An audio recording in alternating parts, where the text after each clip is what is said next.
नमस्कार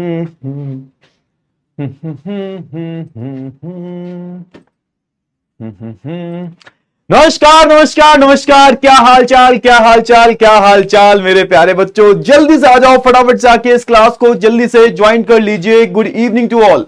जल्दी जल्दी आ जाओ, फटाफट से आके इस क्लास को जल्दी से ज्वाइन कर लो।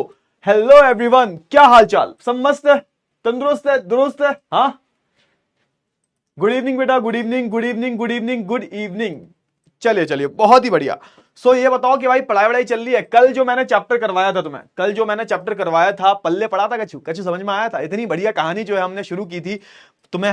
अपन क्या कर रहे थे कल? कल हिटलर चचा के बारे में बात कर रहे थे और किस तरीके से हमारे जो हिटलर चचा थे, इन्होंने द्वितीय विश्व युद्ध करवा दिया था और कितने निर्दोष बच्चों को, बूढ़ों को, औरतों को, पुरुषों को इतने बड़े स्केल पर जो है इन्होंने मौत के घाट उतार दिया था। एक ऐसे क्रूर इंसान की हम जो है बात कर रहे थे, जिसने कि पूरी के पूरे इतिहास को बदल कर रख दिया, इसने पूरी के पूरे हमारे राजनीतिक समीकरण को जो है बदल के रख दिया। ऐसे इंसान के बारे में हम बात कर रहे हैं और इस इंसान का नाम क्या था भाई? तो इस इंसान का नाम था भैया हिटलर, है ना। एडोल्फ हिटलर नाम था इसका पूरा। तो जल्दी से आ जाओ, फटाफट से आके इस क्लास को जल्दी से ज्वाइन कर लो, फटाफट से आके जल्दी से। हेलो बेटा, hello, good evening, good evening, good evening. अरे बहुत हो गई गुड इवनिंग, बहुत हो गई भाई, तुम्हारी पंचायत है ना। थोड़ा सा ध्यान दे लिया करो, हम पर आपस में बात करते रहते हो। इतने तो बुरे हैं नहीं हम कि अमित सर से बात करनी नहीं है, तुम आपस में ही लगे रहते हो। ऐसा मत किया करो यार, मतलब ऐसा करते हो ना तो सच में बहुत बुरा लगता है हमको, दिल से बुरा लगता है बहुत ज्यादा। हमसे भी थोड़ी बातें कर लिया करो, बातचीत थोड़ी सी हमसे कर लिया करो। तुम तो सिर्फ हमसे दो बातें करते हो, एक तो good evening sir, Radhe Radhe sir, और हेलो सर, और कैसे हैं सर, बस। इसके अलावा तो हमसे कोई बात नहीं करते। और तुम्हारी जो गुफ्तगू चलती है, तुम्हारी जो वार्तालाप चलते हैं, वो आपस में ही चलते रहते हैं। तुम्हें लगता है कोई देखता नहीं है। हाँ बेटा, खतरनाक तो था ये इंसान भाई, बहुत खतरनाक था भाई।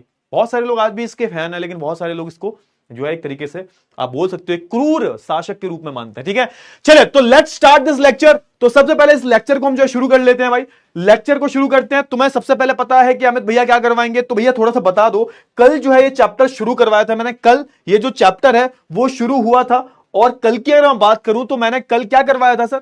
तो कल मैंने बहुत सारे टॉपिक्स आपको पढ़ा दिए थे। सबसे पहले मुझे जवाब दीजिए कि आपको कल, एक मिनट, मैंने क्या कर दिया, सॉरी, ओहो हो, ठीक है।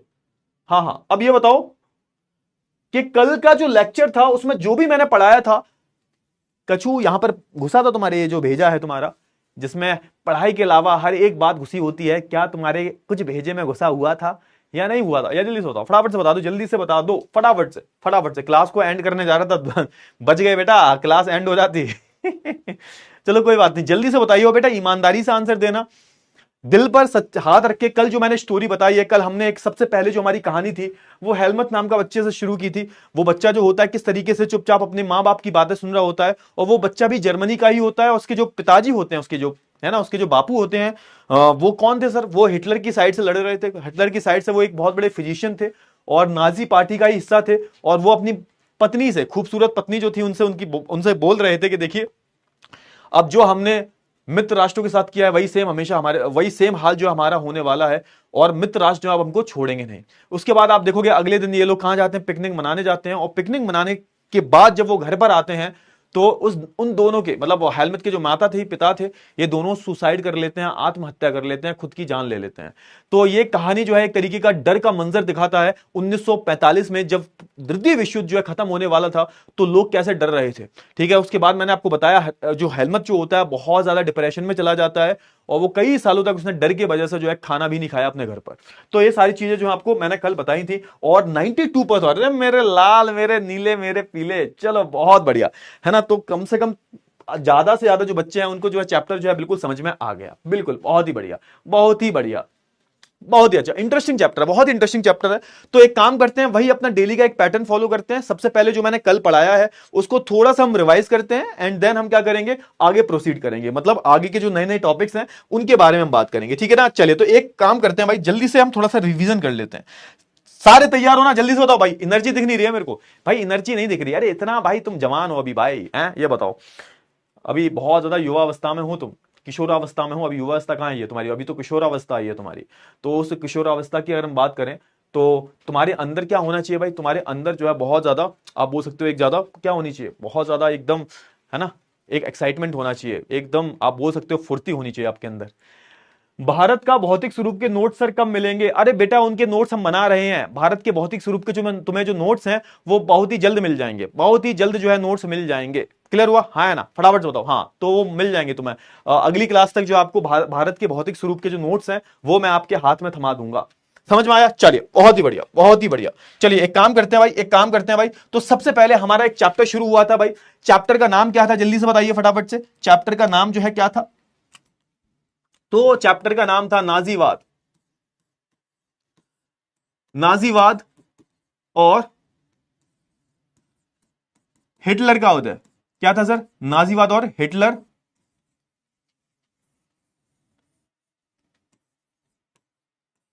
का उदय। नाजीवाद और हिटलर का उदय, ये चैप्टर था सर, ये चैप्टर था। ठीक है। हाँ, अब इस चैप्टर में हमने बहुत सारी चीजें पढ़ी सर, बहुत सारी चीजें। कौन कौन सी चीजें पढ़ी सर?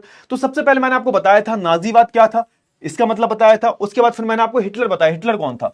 तो हिटलर, एक हम बात करें तो एक क्या था सर? जर्मनी का तानाशाह था सर। क्या था सर ये? तो ये जर्मनी का तानाशाह था सर। क्या था सर? ये तानाशाह, जर्मनी का तानाशाह था सर ये।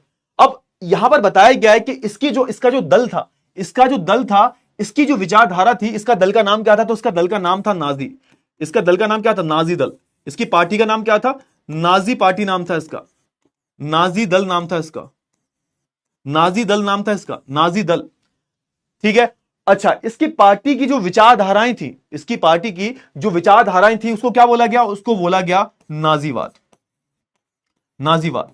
अच्छा, इनकी पार्टी की विचारधाराएं ऐसी थी कि नस्ल के आधार पर जो है लोगों को चुन चुनकर मार रहे थे। मतलब नाजी पार्टी की कुछ ऐसी विचारधाराएं थी। अभी हम और डिटेल में आगे पढ़ेंगे, बट अभी के लिए इतना समझो, कल भी मैंने आपको बताया था कि जो हिटलर की पार्टी थी, हिटलर का दल था, इसने पार्टी जो बनाई थी नाजी पार्टी, इस पार्टी की कुछ ऐसी विचारधाराएं थी, हिटलर की कुछ ऐसी विचारधाराएं थी कि नस्ल के आधार पर भेदभाव करने लगा। और उसके हिसाब से आप देखोगे, इसने अपने आप को सबसे ऊंची रेस का, सबसे ऊंची नस्ल का, सबसे शुद्ध खून वाला जो है, सबसे शुद्ध रक्त वाला जो है इंसान घोषित किया कि भाई जो नॉर्डिक जर्मन आर्यंस होते हैं, अपने आप को ये बोलता था नॉर्डिक जर्मन आर्यंस, कि भैया जर्मनी में जितने भी नॉर्डिक जर्मन आर्यंस हैं, जिनकी भूरी आंखें हैं, जिनके भूरे बाल हैं, ये सबसे ऊंची रेस के लोग हैं। बाकी की सब जो लोग हैं वो नीची रेस के लोग हैं। इनका जो रक्त है वो इतना शुद्ध नहीं है, ये इतने फिट नहीं है, इतने हम लोग हैं।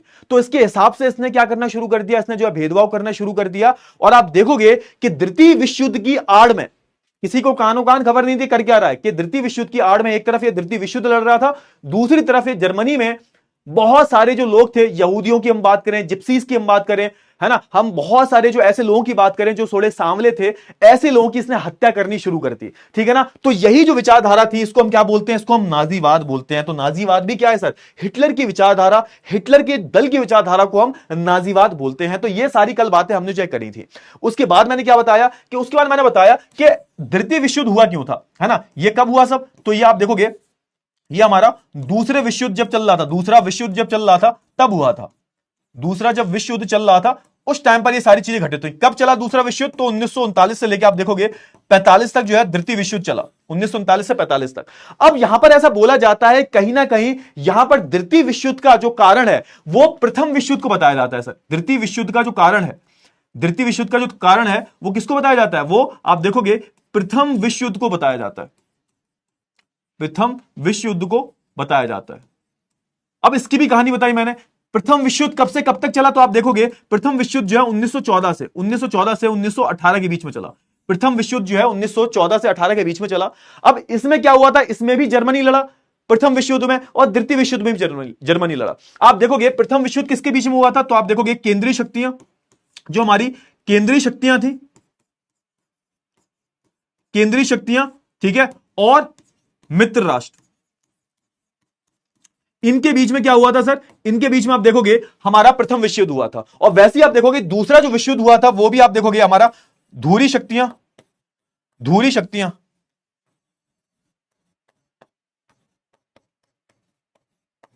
है ना, और मित्र राष्ट्र के बीच में हुआ था। ठीक है ना। और आप देखोगे दोनों में ही आप देखोगे जर्मनी बहुत जरूरी हिस्सा प्ले कर रहा था। जर्मनी इसमें भी था, और आप देखोगे धुरी शक्तियों की तरफ से जर्मनी इसमें भी लड़ रहा था। यानी कि आप देखोगे चाहे मैं प्रथम विश्व युद्ध की बात करूं और चाहे मैं द्वितीय विश्व युद्ध की बात करूं, इन दोनों में ही जर्मनी लड़ रहा था। और ऐसा बोला गया कि कहीं ना कहीं प्रथम विश्व युद्ध का कारण ही बना क्या सर, प्रथम विश्व युद्ध का कारण ही बना हमारा द्वितीय विश्व युद्ध। ये मैंने आपको बताया था क्यों बना, उसकी उसकी बात की कहानी भी मैंने आपको बताई। क्या बताई थी मैंने उसकी बात की कहानी कि होता क्या है कि जब होता क्या है कि जब 1914 से 18 के बीच में युद्ध हुआ तो यहां पर जर्मनी जो था इसकी पराजय हुई, जर्मनी की जो है पराजय हुई, जर्मनी की पराजय, जर्मनी हार जाता है। और जब जर्मनी हार जाता है तो ऑब्वियस सी बात है जो हारेगा उस पर क्या थोपा जाएगा, उस पर आरोप थोपे जाएंगे, उस पर कई सारी संधियां लगाई जाएंगी, कई सारे उस पर जो प्रतिबंध लगाए जाएंगे। तो इनके साथ भी कुछ ऐसा ही हुआ कि जब ये हार जाते हैं तो सबसे पहले क्या करते हैं, सबसे पहले जो मित्र राष्ट्र जो होते हैं, यानी कि जिन्होंने इनको हराया था, जो मित्र राष्ट्र हैं वो क्या करते हैं भाई जर्मनी के साथ। तो जर्मनी में सबसे पहले वो यहां पर आप देखोगे कि एक गणतंत्र, एक लोकतांत्रिक सरकार का निर्माण करते हैं, एक लोकतांत्रिक सरकार का निर्माण करते हैं सर, है ना। और इसको क्या बोला गया, इसको बोला गया वाइमार रिपब्लिक, है ना, वाइमार गणराज्य। ये कुछ भी नहीं था सर। ये जर्मनी में क्या था, जर्मनी में अब तक आप देखोगे तो जर्मनी में राजा था, राजा को हटाया गया। और आप देखोगे जैसे प्रथम विश्व युद्ध खत्म होता है, जर्मनी के राजा को हटाया जाता है और उसकी जगह आप देखोगे एक जर्मनी में लोकतांत्रिक सरकार को जो है बनाया जाता है। किसको बनाया जाता है, एक लोकतांत्रिक सरकार को बनाया जाता है। इसको बोला गया था वाइमार गणराज्य। इसीलिए आप देखोगे कि ये जो लोग थे वो वाइमार गणराज्य से नफरत करते थे। मतलब लोकतांत्रिक सरकार होने के बाद भी लोग जो थे वो वाइमार गणराज्य से नफरत करते थे। क्यों करते थे, क्योंकि इस वाइमार गणराज्य ने क्या साइन करी थी, वर्साई की संधि को साइन किया था। अब इस वर्साई की संधि में क्या था, मैंने आपको बताया था कि आप देखोगे इस वर्साई की संधि में आप देखोगे जर्मनी ने एक बहुत बड़ा हिस्सा जो है उपनिवेशवाद का वो खो दिया। अपने बहुत सारे जो इनके जो कोल के खदान थे वो खो दिए, बहुत सारा जो लोहा था वो खो दिया, बहुत सारा जो संसाधन था वो खो दिया इन्होंने। उसके अलावा आप देखोगे कि ये संसाधन इनको किसको देना पड़ा, तो मित्र राष्ट्रों को देना पड़ा। इन्होंने अपने आपस में बांट लिया। एक चीज हुई। उसके बाद सबसे बुरी बात इनके साथ क्या हुई कि जितना भी युद्ध हुआ है उसमें भाग तो सबने लिया था, नुकसान तो सबने किया था भाई। अकेले जर्मनी ने थोड़ा ना किया था, मित्र राष्ट्र ने भी किया था और जर्मनी ने भी किया था। ऐसा थोड़ा ना कि सिर्फ जर्मनी ने ही नुकसान किया था। लेकिन क्योंकि जर्मनी हार गया है तो पूरा का पूरा आरोप जो है किस पर लगा दिया जाता है, जर्मनी पर लगा दिया जाता है कि सुनो तुमने ही युद्ध किया है, तुम्हारी वजह से ही इतना बड़ा नुकसान हुआ है। तो इनको 6 अरब पाउंड का क्या देना पड़ता है, जुर्माना भी देना पड़ता है। जुर्माना क्या होता है, जुर्माना मतलब एक तरह का दंड होता है, एक सजा के तौर पर कि भैया जितना भी ये पूरा युद्ध जो हुआ है उसके जिम्मेदार तुम हो, तो तुम्हें 6 बिलियन पाउंड का क्या देना पड़ेगा, तुम्हें जुर्माना देना पड़ेगा, तुम्हें दंड के तौर पर पैसा देना पड़ेगा। तो ये सारी चीजें जो हैं जर्मनी के साथ हुई। इसलिए आप देखोगे जर्मनी के जो लोग हैं उनके साथ बहुत गलत हुआ, उनके साथ बहुत उत्पीड़न किया गया। भाई सोच के देखो, इतना जो बेइज्जती जो हुई है उनकी जो आप बोल सकते हो ना, एक जो उनकी जो डिग्निटी है, उनका जो स्वसम्मान है, उसको तुमने आहत कर दिया। और यही कारण था कि जब द्वितीय विश्व युद्ध हुआ था तो जिन आरोपियों को सजा दी गई थी तो उन पर उनको इतनी कड़ी सजा नहीं दी गई, जर्मनी को इतनी कड़ी सजा नहीं दी गई। क्यों? क्योंकि मित्र राष्ट्र नहीं चाहते थे कि जो प्रथम विश्व युद्ध के बाद हुआ द्वितीय विश्व युद्ध, कहीं तृतीय विश्व युद्ध ना हो जाए। तो इसलिए आप देखोगे जर्मनी पर क्या हुआ, जर्मनी पर इतनी कड़ी संधि नहीं थोपी गई। द्वितीय विश्व युद्ध के बाद आप देखोगे एक है ना, सिर्फ 11 आरोपियों को ही जो है मौत के घाट उतारा था, सिर्फ 11 आरोपियों को ही जो है मौत की सजा दी गई, बाकी सबको उम्र कैद हुई। क्यों? क्योंकि इन्होंने जो कांड किए थे वो बहुत ज्यादा बुरे थे, मौत की सजा भी कम थी शायद, लेकिन फिर भी कहीं जर्मनी फिर से ऐसा कुछ कदम ना उठाए। इसलिए आप देखोगे कि उनको इतनी ज्यादा कड़ी सजा नहीं दी जाती। ये मैंने बोला था, नहीं बोला था, क्यों? क्योंकि प्रथम विश्व युद्ध का कारण ही देखो, द्वितीय विश्व युद्ध प्रथम विश्व युद्ध का ही कारण था कि जर्मनी को तुमने इतना ज्यादा मारा, इतना ज्यादा पेला उसको। तो भाई सोच के देखो, इतना ज्यादा तुमने मारा जर्मनी को, इतना ज्यादा मारा, तो इससे हुआ क्या, है ना। होता है ना कि किसी इंसान को तुम परेशान करो तो वो अंदर से भरा बैठा रहता है, और वो गुस्सा जो है किसने निकाला था, वो सारा का सारा गुस्सा जो है हिटलर ने निकाला था, जिसमें 5 से 6 करोड़ लोगों की मौत हुई थी। और आप बोल सकते हो कि द्वितीय विश्व युद्ध का पूरा श्रेय किसको जाता है, हमारे हिटलर चचा को जाता है। ये सारी जो कहानी है हमने पढ़ ली। फटाफट से बताओ जल्दी से, इतनी सारी चीजें आपको क्लियर हुई या नहीं हुई? फटाफट से बताओ जल्दी से, इतनी सारी चीजें आपको क्लियर हुई? तो हम एक काम करते हैं भाई, अब हम आगे बढ़ते हैं, नए नए टॉपिक्स के बारे में जो है बात करते हैं। इतनी चीजें क्लियर होगी, मतलब ये कल मैंने आपको पढ़ा दिया था, आपको समझ में आया? यानी कि हमारी कहानी कहां तक पहुंच चुकी है कि 1918 तक पहुंच चुकी है। जर्मनी में एक जबरदस्ती की सरकार थोप दी गई है जर्मनी के लोगों पर, जिसका नाम क्या है भाई, वेमा गणराज्य। वेमा गणराज्य क्यों रखा गया, तो मैंने इसका कारण बताया था। वेमा एक शहर का नाम है जो कि जर्मनी में है। यहां पर सब लोग इकट्ठे हुए थे और उन्होंने एक लोकतांत्रिक सरकार की जो है स्थापना की थी, इसलिए इसको वेमा गणराज्य बोला जाता है। और इसको लोग बिल्कुल भी पसंद नहीं करते थे। समझ में आया? अब आगे की कहानी जो हम आज के इस लेक्चर में जानेंगे। क्लियर हुआ या नहीं हुआ, फटाफट से बताओ। हाँ, अब एक बात और, जिन बच्चों की आज पहली क्लास है, जो मेरी क्लास में मेहमान की तरह आए हुए हैं भाई, तो उनसे मैं बोलूंगा कि देखो ऐसा है बेटा, इसका एक लेक्चर हो गया है, तो जाके प्लीज उसका पहला वाला लेक्चर देख लो, मतलब इससे पहले जो लेक्चर है वो देख लो, तो मैं सब कुछ समझ में आ जाएगा। अब ये ऐसे तुम नए नए आए हो, पहली क्लास है तुम्हारी, तो जब तक तुम ठीक से समझोगे नहीं ना, मतलब जब तक पहला लेक्चर नहीं देखोगे, तब तक ये लेक्चर जो है तुम्हें थोड़ा सा कम समझ में आएगा। तो उनसे थोड़ी सी रिक्वेस्ट रहेगी, फिर तुम बोलते हो कि सर अरे सर हमने तो आज कोर्स लिया है, पता नहीं आप कहाँ पढ़ा रहे हो, हमें तो लगा था, हमने तो सर आपको यूट्यूब पे पढ़ाते हुए देखा था, सर यूट्यूब पे पढ़ाते हुए देख लिया तो आ गए हम, हमें लगा सब कुछ समझ में आएगा, लेकिन समझ में नहीं आ रहा। अरे बेटा समझ में इसलिए नहीं आ रहा कि तुम दूसरे लेक्चर पे आए हो। पहले लेक्चर देखो, पहले लेक्चर के बाद ही तुम्हें दूसरा लेक्चर समझ में आएगा। ठीक है, चलो ठीक है, तो स्टार्ट करें, फटाफट से बताओ जल्दी से। क्लियर है? स्टार्ट करें, पक्की बात है?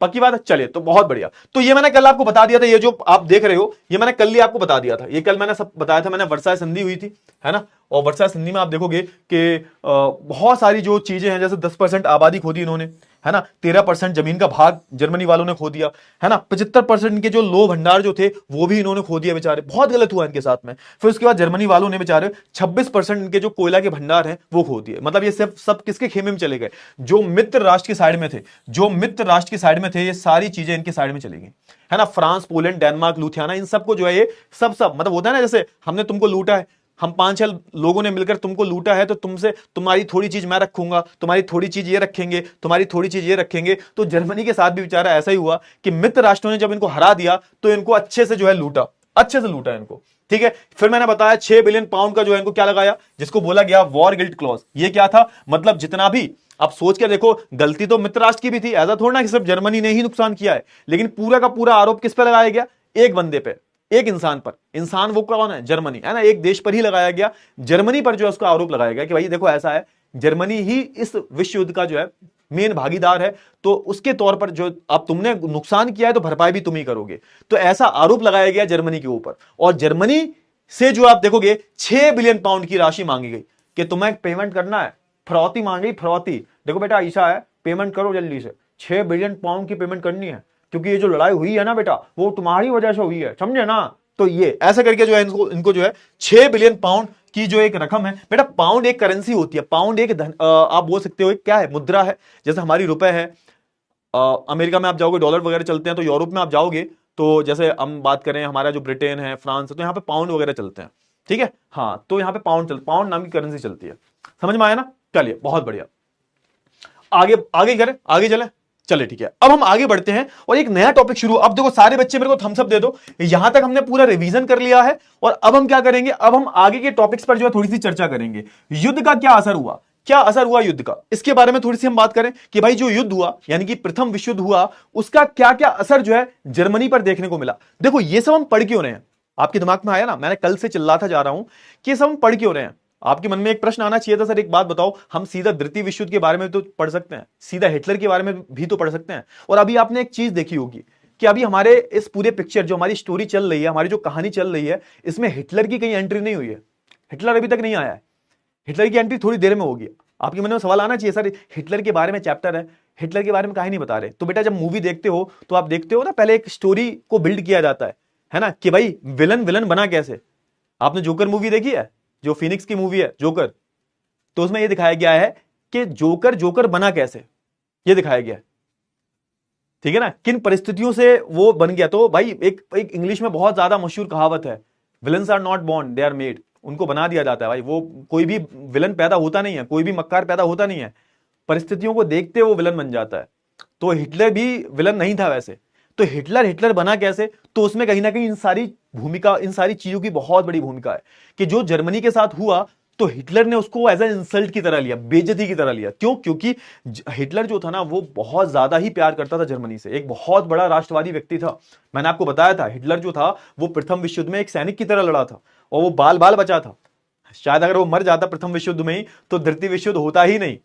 ठीक है, तो ये चीज कहीं ना कहीं हिटलर को बहुत सताती है कि भाई ये ऐसा कैसे हो गया, भाई ये हमारी देश की इतनी बेइज्जती कैसे कर सकते हैं, और यही कारण बना कहीं ना कहीं हमारे द्वितीय विश्व युद्ध का। तो वो सारे कारणों के बारे में बात हो रही है। अब देखो जर्मनी बिल्कुल सड़क पे आ जाएगा। अब ध्यान से देखो फटाफट से उसी कहानी के बारे में जो यहां पर बात की जा रही है। किस कहानी के बारे में बात की जा रही है भाई? तो जर्मनी का जो डाउनफॉल आया, प्रथम विश्व युद्ध के बाद जर्मनी की जो हालत हुई, और उस हालत के बाद द्वितीय युद्ध कैसे हुआ, द्वितीय विश्व युद्ध कैसे हुआ, वहां तक की कहानी हमें पूरी पढ़नी है। अब सुनो यहां पे हुआ क्या। अब प्रथम विश्व युद्ध हो रहा है। अब प्रथम विश्व युद्ध खत्म हो चुका है। कब हो चुका है सर? आप देखोगे प्रथम विश्व युद्ध 1914 से 18 के बीच में चला। 1914 से 18 के बीच में। और जब 1914 से 18 के बीच में प्रथम विश्व युद्ध चला तो 18 तक खत्म हो जाता है। 18 तक आते आते ये खत्म हो जाता है, और जर्मनी जो था, और उस पर जर्मनी पर बहुत सारे आरोप लगा दिए जाते हैं कि भाई जर्मनी ने ये किया है, जर्मनी ने वो किया है, उनका आधा भूभाग ले लिया जाता है, पता नहीं क्या क्या ले लिया जाता है उनसे। बेचारों को बिल्कुल भिखारी बना दिया जाता है जर्मनी वालों को। ठीक है, बिल्कुल लूट लो कि भैया जो भी है इनके पास सब छीन लो, तो सब छीन लिया। उनके लोह भंडार, उनके कोयला भंडार, जितने भी संसाधन है वो सारे संसाधन उनसे छीन लिए गए। ठीक है सर, बहुत बढ़िया बात है। अब और ना सिर्फ, अगर मैं बोलूं बेटा कि ना सिर्फ, जैसे हम बात करें जर्मनी, जर्मनी कहां पर आता है? जर्मनी जो है आप देखोगे, जर्मनी की अगर हम बात करूं, जर्मनी जो है हमारा हमारा जो जर्मनी है ना, फ्रांस है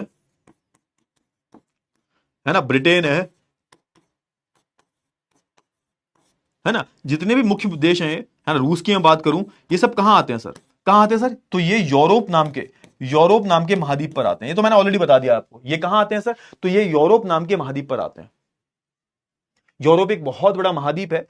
वहां उस महाद्वीप पर आप देखोगे सारे के सारे जो है देश आते हैं। और आप बोल सकते हो कि प्रथम विश्व युद्ध का मुख्य केंद्र क्या था? तो प्रथम विश्व युद्ध का मुख्य जो केंद्र था वो हमारा यूरोप ही था। यूरोप ही हमारा प्रथम विश्व युद्ध का मुख्य केंद्र था। ठीक है, बहुत अच्छी बात है। तो आप बोल सकते हो कहीं ना कहीं, है ना, पूरा का पूरा जो योगदान था प्रथम विश्व युद्ध में पूरे यूरोप का था, जिसमें आपके मित्र राष्ट्र भी आते थे और केंद्रीय शक्तियां भी आती थी।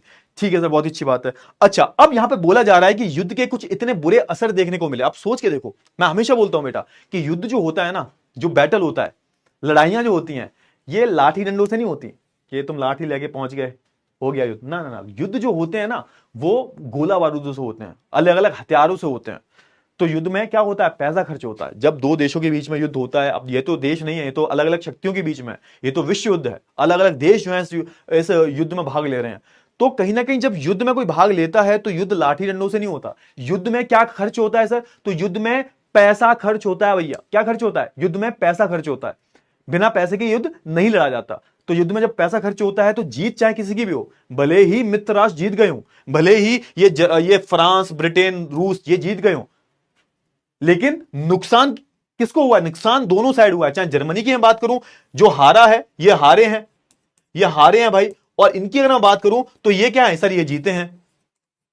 लेकिन अगर हम बात करें नुकसान किसको हुआ है? नुकसान सर दोनों को ही हुआ है। सुनो यहां पे, युद्ध में कोई भी हारे कोई भी जीते, नुकसान दोनों तरफ होते हैं। अब उसी से संबंधित ये पहला स्टेटमेंट दिया गया है बेटा कि क्या बोला गया है कि यूरोप जो है कल तक क्या था? यूरोप जो है दूसरों को कल तक पैसे दिया करता था। यूरोप जो है कल तक क्या करता था? कर्ज देने वाला महाद्वीप था। यूरोप के पास इतना पैसा था भाई, अलग अलग जगह, हमारे भारत को भी तो लूटा इन्होंने। अरे अंग्रेज जो थे हमें 200-250 सालों तक गुलाम बना के रखे, तो कहां से आए थे? हम पर किसने राज किया था? तो भैया ये जो ब्रिटेन दिख रहा है, ये छोटा सा ब्रिटेन है भाई। अगर मानचित्र में देखते हो ना जूम करके, तो भी ठीक से दिखाई नहीं देता। मुट्ठी भर अंग्रेज हमारे भारत को लूट के चले गए 250 सालों तक, वो भी 1-2 साल नहीं, 250 साल। तो कहीं ना कहीं आप देखोगे कि इनके पास पैसा बहुत था। तो प्रथम विश्व युद्ध से पहले यूरोप को कर्ज देने वाला महाद्वीप माना जाता था। मतलब एक ऐसा महाद्वीप के नाम पर पहचान थी पूरे यूरोप की कि उनको ऐसा बोलते थे, महाद्वीप जो है सबसे अमीर महाद्वीप है, ये दूसरों को कर्जा देते हैं, पैसा वैसा देते हैं जब जरूरत पड़ती है। लेकिन प्रथम विश्व युद्ध के बाद क्या हुआ? जब प्रथम विश्व युद्ध खत्म हुआ तो उनकी हालत जो है बिल्कुल उल्टी हो गई थी। आप देखोगे यूरोप जो है वो कर्जदारों का महाद्वीप बन चुका है। मतलब अब वो दूसरों से पैसा ले रहे हैं। सोच के देखो कि युद्ध में कितनी बुरी हालत होती है। युद्ध से पहले यूरोप इतना फला फूला, इतना अमीर हो गया, इतना इन्होंने एक दूसरे छोटे छोटे देशों को लूटा, भारत भी उनमें से एक था। यूरोप वालों ने तो हर किसी को लूटा है भाई। तुम पूरी दुनिया उठा के देख लो, इन्होंने हर किसी को लूटा है। तो यहां पर वही बात की जा रही है कि भाई अगर सोच के देखो, प्रथम विश्व युद्ध से पहले यूरोप को ऐसा बोला जाता था कि यूरोप जो है ना, क्या है सर? यूरोप जो है दूसरों को पैसा देने वाला, दूसरों को कर्जा देने वाला महाद्वीप है। लेकिन युद्ध जब समाप्त हुआ तो पूरे यूरोप की हालत देखो मैं किसी भी मित्र राष्ट्र और केंद्रीय शक्तियों की बात नहीं कर रहा, मैं पूरे यूरोप की बात कर रहा हूं, जिसमें मित्र और केंद्रीय शक्तियां दोनों आ जाती हैं, कि युद्ध के बाद हालत ऐसी हो गई, इतनी खराब हो गई यूरोप की, कि बेचारों को कर्जा लेना पड़ा। तो ये एक तरीके से कर्जदारों का महाद्वीप बन गया, जो बहुत सारा पैसा लेके दूसरों से बैठे हुए हैं। अब भाई आप सोच के देखो, जैसा कल को भारत में युद्ध होता है, भारत और चाइना का युद्ध होता है, कल को भारत और चाइना का युद्ध होता है, बेटा तुम्हें क्या लगता है सरकार पैसा नहीं लेगी? बेटा लोन लेना पड़ता है, टैक्स बढ़ जाते हैं, चीजें महंगी हो जाती हैं। तुम्हें अभी तुमने देखा नहीं है युद्ध जब होता है क्या हालत होती है? यूक्रेन वालों से पूछो, रशिया वाले से पूछो क्या हालत होती है रूस की, है ना। उधर जाओ तुम गाजा में, इजराइल में जाओ, उन लोगों पे क्या बीतती होगी। तो बेटा जब युद्ध होता है ना, तो आप देखोगे युद्ध में क्या होता है, चीजें महंगी हो जाती हैं, सरकार को पैसे लेने पड़ते हैं, सरकार कर्जदार बन जाती है। तो यहां पर यूरोप के साथ भी यही हुआ, पूरे यूरोप महाद्वीप के साथ यह हुआ कि पूरा महाद्वीप जो था यूरोप का, यूरोप नाम का जो महाद्वीप था, वो कर्जदारों का देश बन चुका था, कर्जदारों का महाद्वीप बन चुका था। पहले कर्जा दे रहे थे, मतलब ये देखो यहां पे ये बताया गया समय कैसे बदलता है। तभी यहां पे बोलते हैं कि बेटा तुम्हारा समय जो है ना कभी भी बदल सकता है। अभी अच्छा चल रहा है तो भी डाउन टू अर्थ रहो, और जब खराब चले तब भी डाउन टू अर्थ रहो। तो यहां पर वही हुआ इनके साथ, पहले बहुत उछल रहे थे, पहले दूसरों को पैसा दिया करते थे, लेकिन अब इनकी हालत इतनी खराब है युद्ध करने के बाद कि भैया अब इनको पैसा लेना पड़ रहा है। तो एक तरीके से कर्जदारों का महाद्वीप बन चुका है। समझ में आया? इतनी चीजें समझ में आई? जल्दी से बताओ फटाफट से, इतनी चीजें क्लियर हुई या नहीं हुई? हाँ या ना? जल्दी से बताओ फटाफट से, पक्की बात है?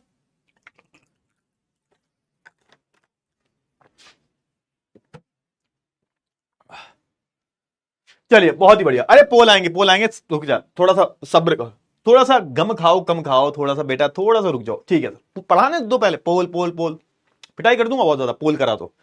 हाँ नहीं तो है, पोल पोल करेंगे, जब पोल करवाते हैं तो। आज बेटा पोल करवाऊंगा, तो अगर तुम्हारा 90% से ऊपर नहीं आया फिर पोल नहीं करवाऊंगा, देख लियो, ठीक है। सो आज हम एक काम करते हैं, पोल जो पहला क्वेश्चन आएगा पोल का, अभी थोड़ी देर में पोल आने वाला है, और पोल के पहले क्वेश्चन में तुमने अगर, चलो 90 तो बहुत ज्यादा हो जाएगा, 85% से नीचे आया तो आज मैं पोल नहीं करवाऊंगा, उसके बाद मैं कोई पोल नहीं करवाऊंगा। समझ में आया? ठीक है, क्लियर हुआ?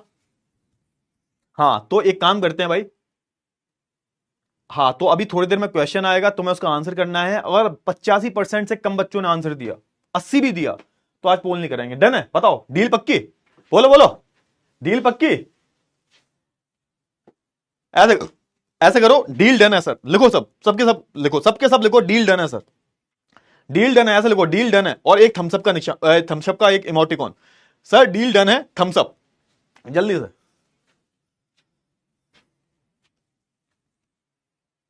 बोलो बोलो बोलो, अरे बोलो भाई, चले पक्का? क्लियर है? क्लियर है? डील डन, डील डन, हाँ ठीक है। तो अभी थोड़ी देर में क्वेश्चन आएगा, थोड़े एक कॉन्सेप्ट पढ़ लेते हैं, ठीक है। चलिए, इतना क्लियर हुआ? चलिए बहुत बढ़िया बहुत बढ़िया, अरे मेरे शेर, चलिए।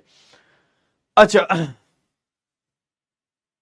अच्छा, अब यहां पे वही बोला जा रहा है कि यूरोप जो था, यूरोप की हालत बहुत खराब है, यूरोप एक कर्जदारों का महाद्वीप बन चुका है, जिन पर दूसरे देशों का बहुत ज्यादा पैसा है, क्योंकि जब युद्ध हुए थे तो इन्होंने बहुत सारे दूसरे देशों से भी पैसा लिया था, तो यूरोप एक कर्जदारों का महाद्वीप बन चुका है। इसके अलावा बोला जा रहा है, अगर इन सारे महाद्वीप की भी बात करूं मैं, इन सारे अगर मैं यूरोप के महाद्वीप की बात करूं, तो यूरोप महाद्वीप में जितने भी देश आते हैं, उनमें से सबसे बुरी हालत किसकी थी? तो तुम सबको पता है सबसे बुरी हालत किसकी थी। तो सबसे बुरी हालत थी हमारे, किसकी थी सर सबसे बुरी हालत? तो सबसे बुरी हालत थी हमारे जर्मनी की। जर्मनी की जो थी सबसे बुरी हालत थी।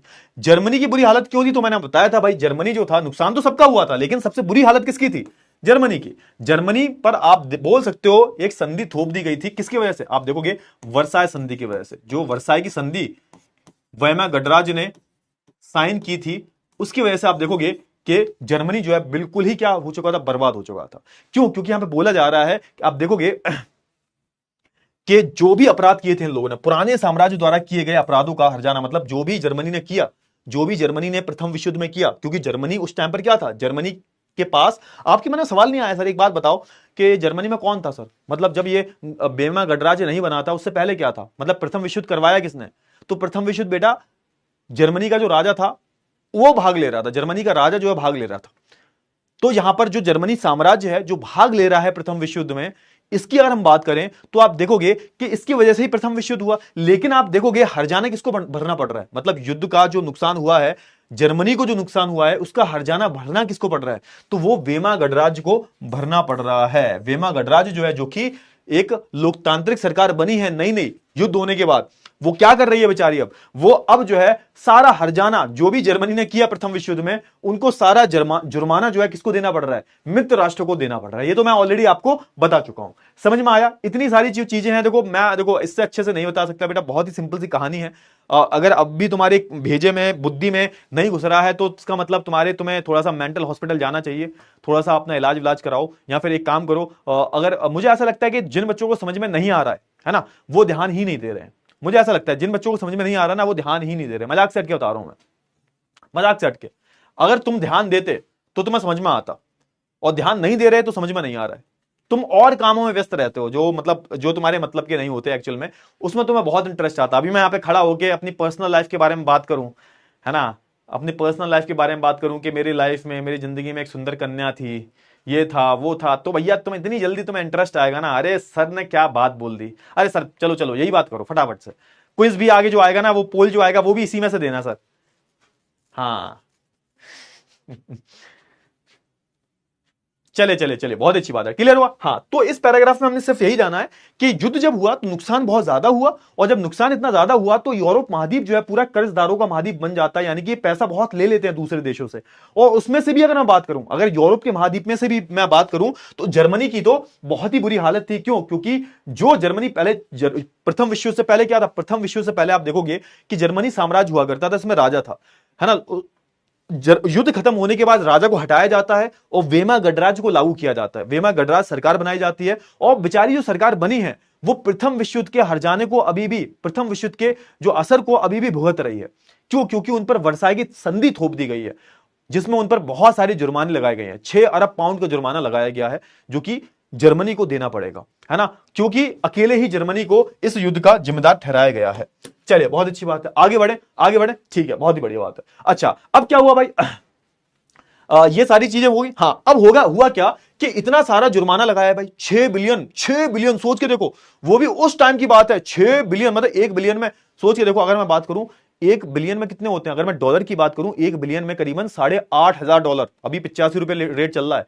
1 बिलियन में 8,500 डॉलर, 6 बिलियन, तो सोच रहे हो कम से कम 48,000 करोड़, और ये तो उस टाइम का है। तो अगर तुम इन्फ्लेशन वैल्यू ऐड करोगे बहुत ज्यादा बैठेगा आज के टाइम पर, तो बहुत ज्यादा होता है 6 बिलियन पाउंड। 6 बिलियन पाउंड इतना हर्जाना इनको देना है। अब हुआ क्या कि हर्जाना, देखो हर्जाना क्या होता है कि एक तरीके का दंड, एक तरीके का तुम्हें जुर्माना देना है। और हर्जाना इतना था कि जिसकी वजह से क्या हुआ, जिसकी वजह से वेमा गणराज्य, या फिर आप बोल सकते हो जर्मनी, या फिर जर्मनी आप बोल सकते हो, वेमा गणराज्य या फिर जर्मनी, आप देखोगे आर्थिक रूप से पिछड़ गया। कैसे पिछड़ गया सर? आर्थिक रूप से पिछड़ गया। मतलब अब सोच के देखो ना, तुम्हारे पास जो है वो भी तुम दे रहे हो, है ना, बहुत ज्यादा जुर्माना लगाया जा रहा है, टैक्स बढ़ चुके हैं तुम्हारे, तो ऑब्वियस सी बात है, तुम क्या होगा, तुम्हारे देश से आप बोल सकते हो इतना सारा पैसा जो है बाहर जा रहा है। 6 बिलियन पाउंड हर्जाना दे रहे हो। सोच के देखो ना, तुम बताओ, अगर तुम कर्जे में डूब जाते हो, तुम अगर किसी बैंक से लोन लेते हो, मान के चलो तुमने 50 लाख रुपए का लोन लिया, अब क्या होगा, जब तुम लोन नहीं चुका पाए तो क्या करा जाएगा? तो बैंक वाले तुम्हारे घर पे आएंगे, है ना, तुम्हारे बर्तन वगैरह, बेड वगैरह बेचेंगे, बेच के हर एक चीज, छोटी से छोटी चीज जो है, तुम्हारी कार, तुम्हारी बाइक, तुम्हारी मोटरसाइकिल, सब, हर एक, तुम्हारी स्कूटी, हर एक चीज को बेच के जो है बैंक तुमसे पैसा निकालेगी। समझो थोड़ा सा। वैसे यहां पर इनके साथ हो रहा था। अब क्या है भाई, इनके पास कुछ है ही नहीं, इनके पास तो कुछ है ही नहीं। क्लियर हुआ ना? तो जब इनके पास बेचारे कुछ है नहीं, तो ये आर्थिक रूप से बहुत ज्यादा पिछड़ चुके हैं। ठीक है, बहुत अच्छी बात है। अच्छा, अब हुआ क्या? अब क्योंकि ये जो सरकार बनी है वेमा गणराज्य, ये जो सरकार बनी है वेमा गणराज्य, इसको लोग पसंद नहीं करते थे। क्यों पसंद नहीं करते थे सर? क्योंकि ये वेमा गणराज्य जो है बना था, ये सरकार जो बनी थी, इसने वर्साई की संधि को साइन किया था। पहली चीज ये है। और दूसरी चीज ये है कि जो प्रथम विश्व युद्ध चल रहा था, तो प्रथम विश्व युद्ध को खत्म किसने किया था? तो वो भी वेमा गणराज्य ने ही किया था। शांति समझौते पे हस्ताक्षर किसने किए थे? वो भी वेमा गणराज्य ने किए थे। तो दिक्कत ये थी कि जो भी रूढ़वादी लोग थे, यानी कि ऐसे लोग जो पुरानी सोच वाले लोग हैं, जो भी रूढ़वादी लोग थे जर्मनी में, वो वेमा गणराज्य से नफरत करते थे, उन पर तरह तरह के हमले भी करते थे। उनको बिल्कुल भी ये लोकतांत्रिक सरकार पसंद नहीं थी। क्योंकि समझने की कोशिश करो बेटा, मैं फिर से एक बार ही बोलूंगा कि वेमा गणराज्य यानी कि वेमा जो सरकार बनी जर्मनी में, जो वेमा गणराज्य ये जो सरकार बनी है जर्मनी में, ये जो सरकार बनी है ये उन परिस्थितियों में बनी है कि जिन परिस्थितियों में प्रथम विश्व युद्ध चल रहा है। सोच के देखो, ये सरकार जिन परिस्थितियों में बनी है, तो वो परिस्थितियां ही कुछ ऐसी हैं जिसमें जो लोग हैं वो अपनी ही सरकार से नफरत कर रहे हैं। उनको ऐसा लग रहा है वेमा गणराज्य की वजह से सब कुछ हुआ है। अगर ये शांति समझौता पे साइन नहीं करते, अगर ये वर्साई की संधि पे साइन नहीं करते, तो शायद जर्मनी की हालत जो है बेहतर होती। समझ में आया? तो लोग जो है इन पर हमले करते थे वेमा गणराज्य पे कि बेकार सरकार है, बहुत बेकार सरकार है। अच्छा, अब आप देखो यहां पे एक बात समझो, यहां पे क्या लगा। अब यहां पे देखो, अब आपके मन में एक सवाल आएगा सर कि सर वेमा गणराज्य में कौन कौन से लोग थे? वेमा गणराज्य में कौन कौन से किस किस प्रकार के लोग थे? किस प्रकार के लोग जो हैं वो वेमा गणराज्य का हिस्सा हुआ करते थे?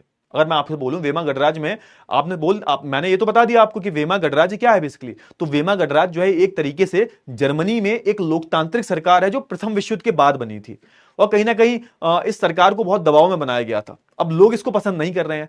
अब यहां पर आपका मेन सवाल यह आना चाहिए, सर ये वेमा गणराज्य में कौन कौन से लोग थे, कौन कौन से लोग शामिल थे, कौन कौन से लोग वेमा गणराज्य को सपोर्ट करते थे, कौन लोग इसके मेंबर थे? तो यहां पे सिंपल सा बोला गया है कि जो वेमा गणराज्य के जो पक्षपाती लोग थे, यानी कि जो इनका पक्ष करते हैं, सपोर्ट करते हैं, है ना, हिमायतों की बात हो रही है यहां पे। हिमायतों का मतलब क्या होता है? जो आपको सपोर्ट कर रहा है, जो पक्ष आपके पक्ष में है।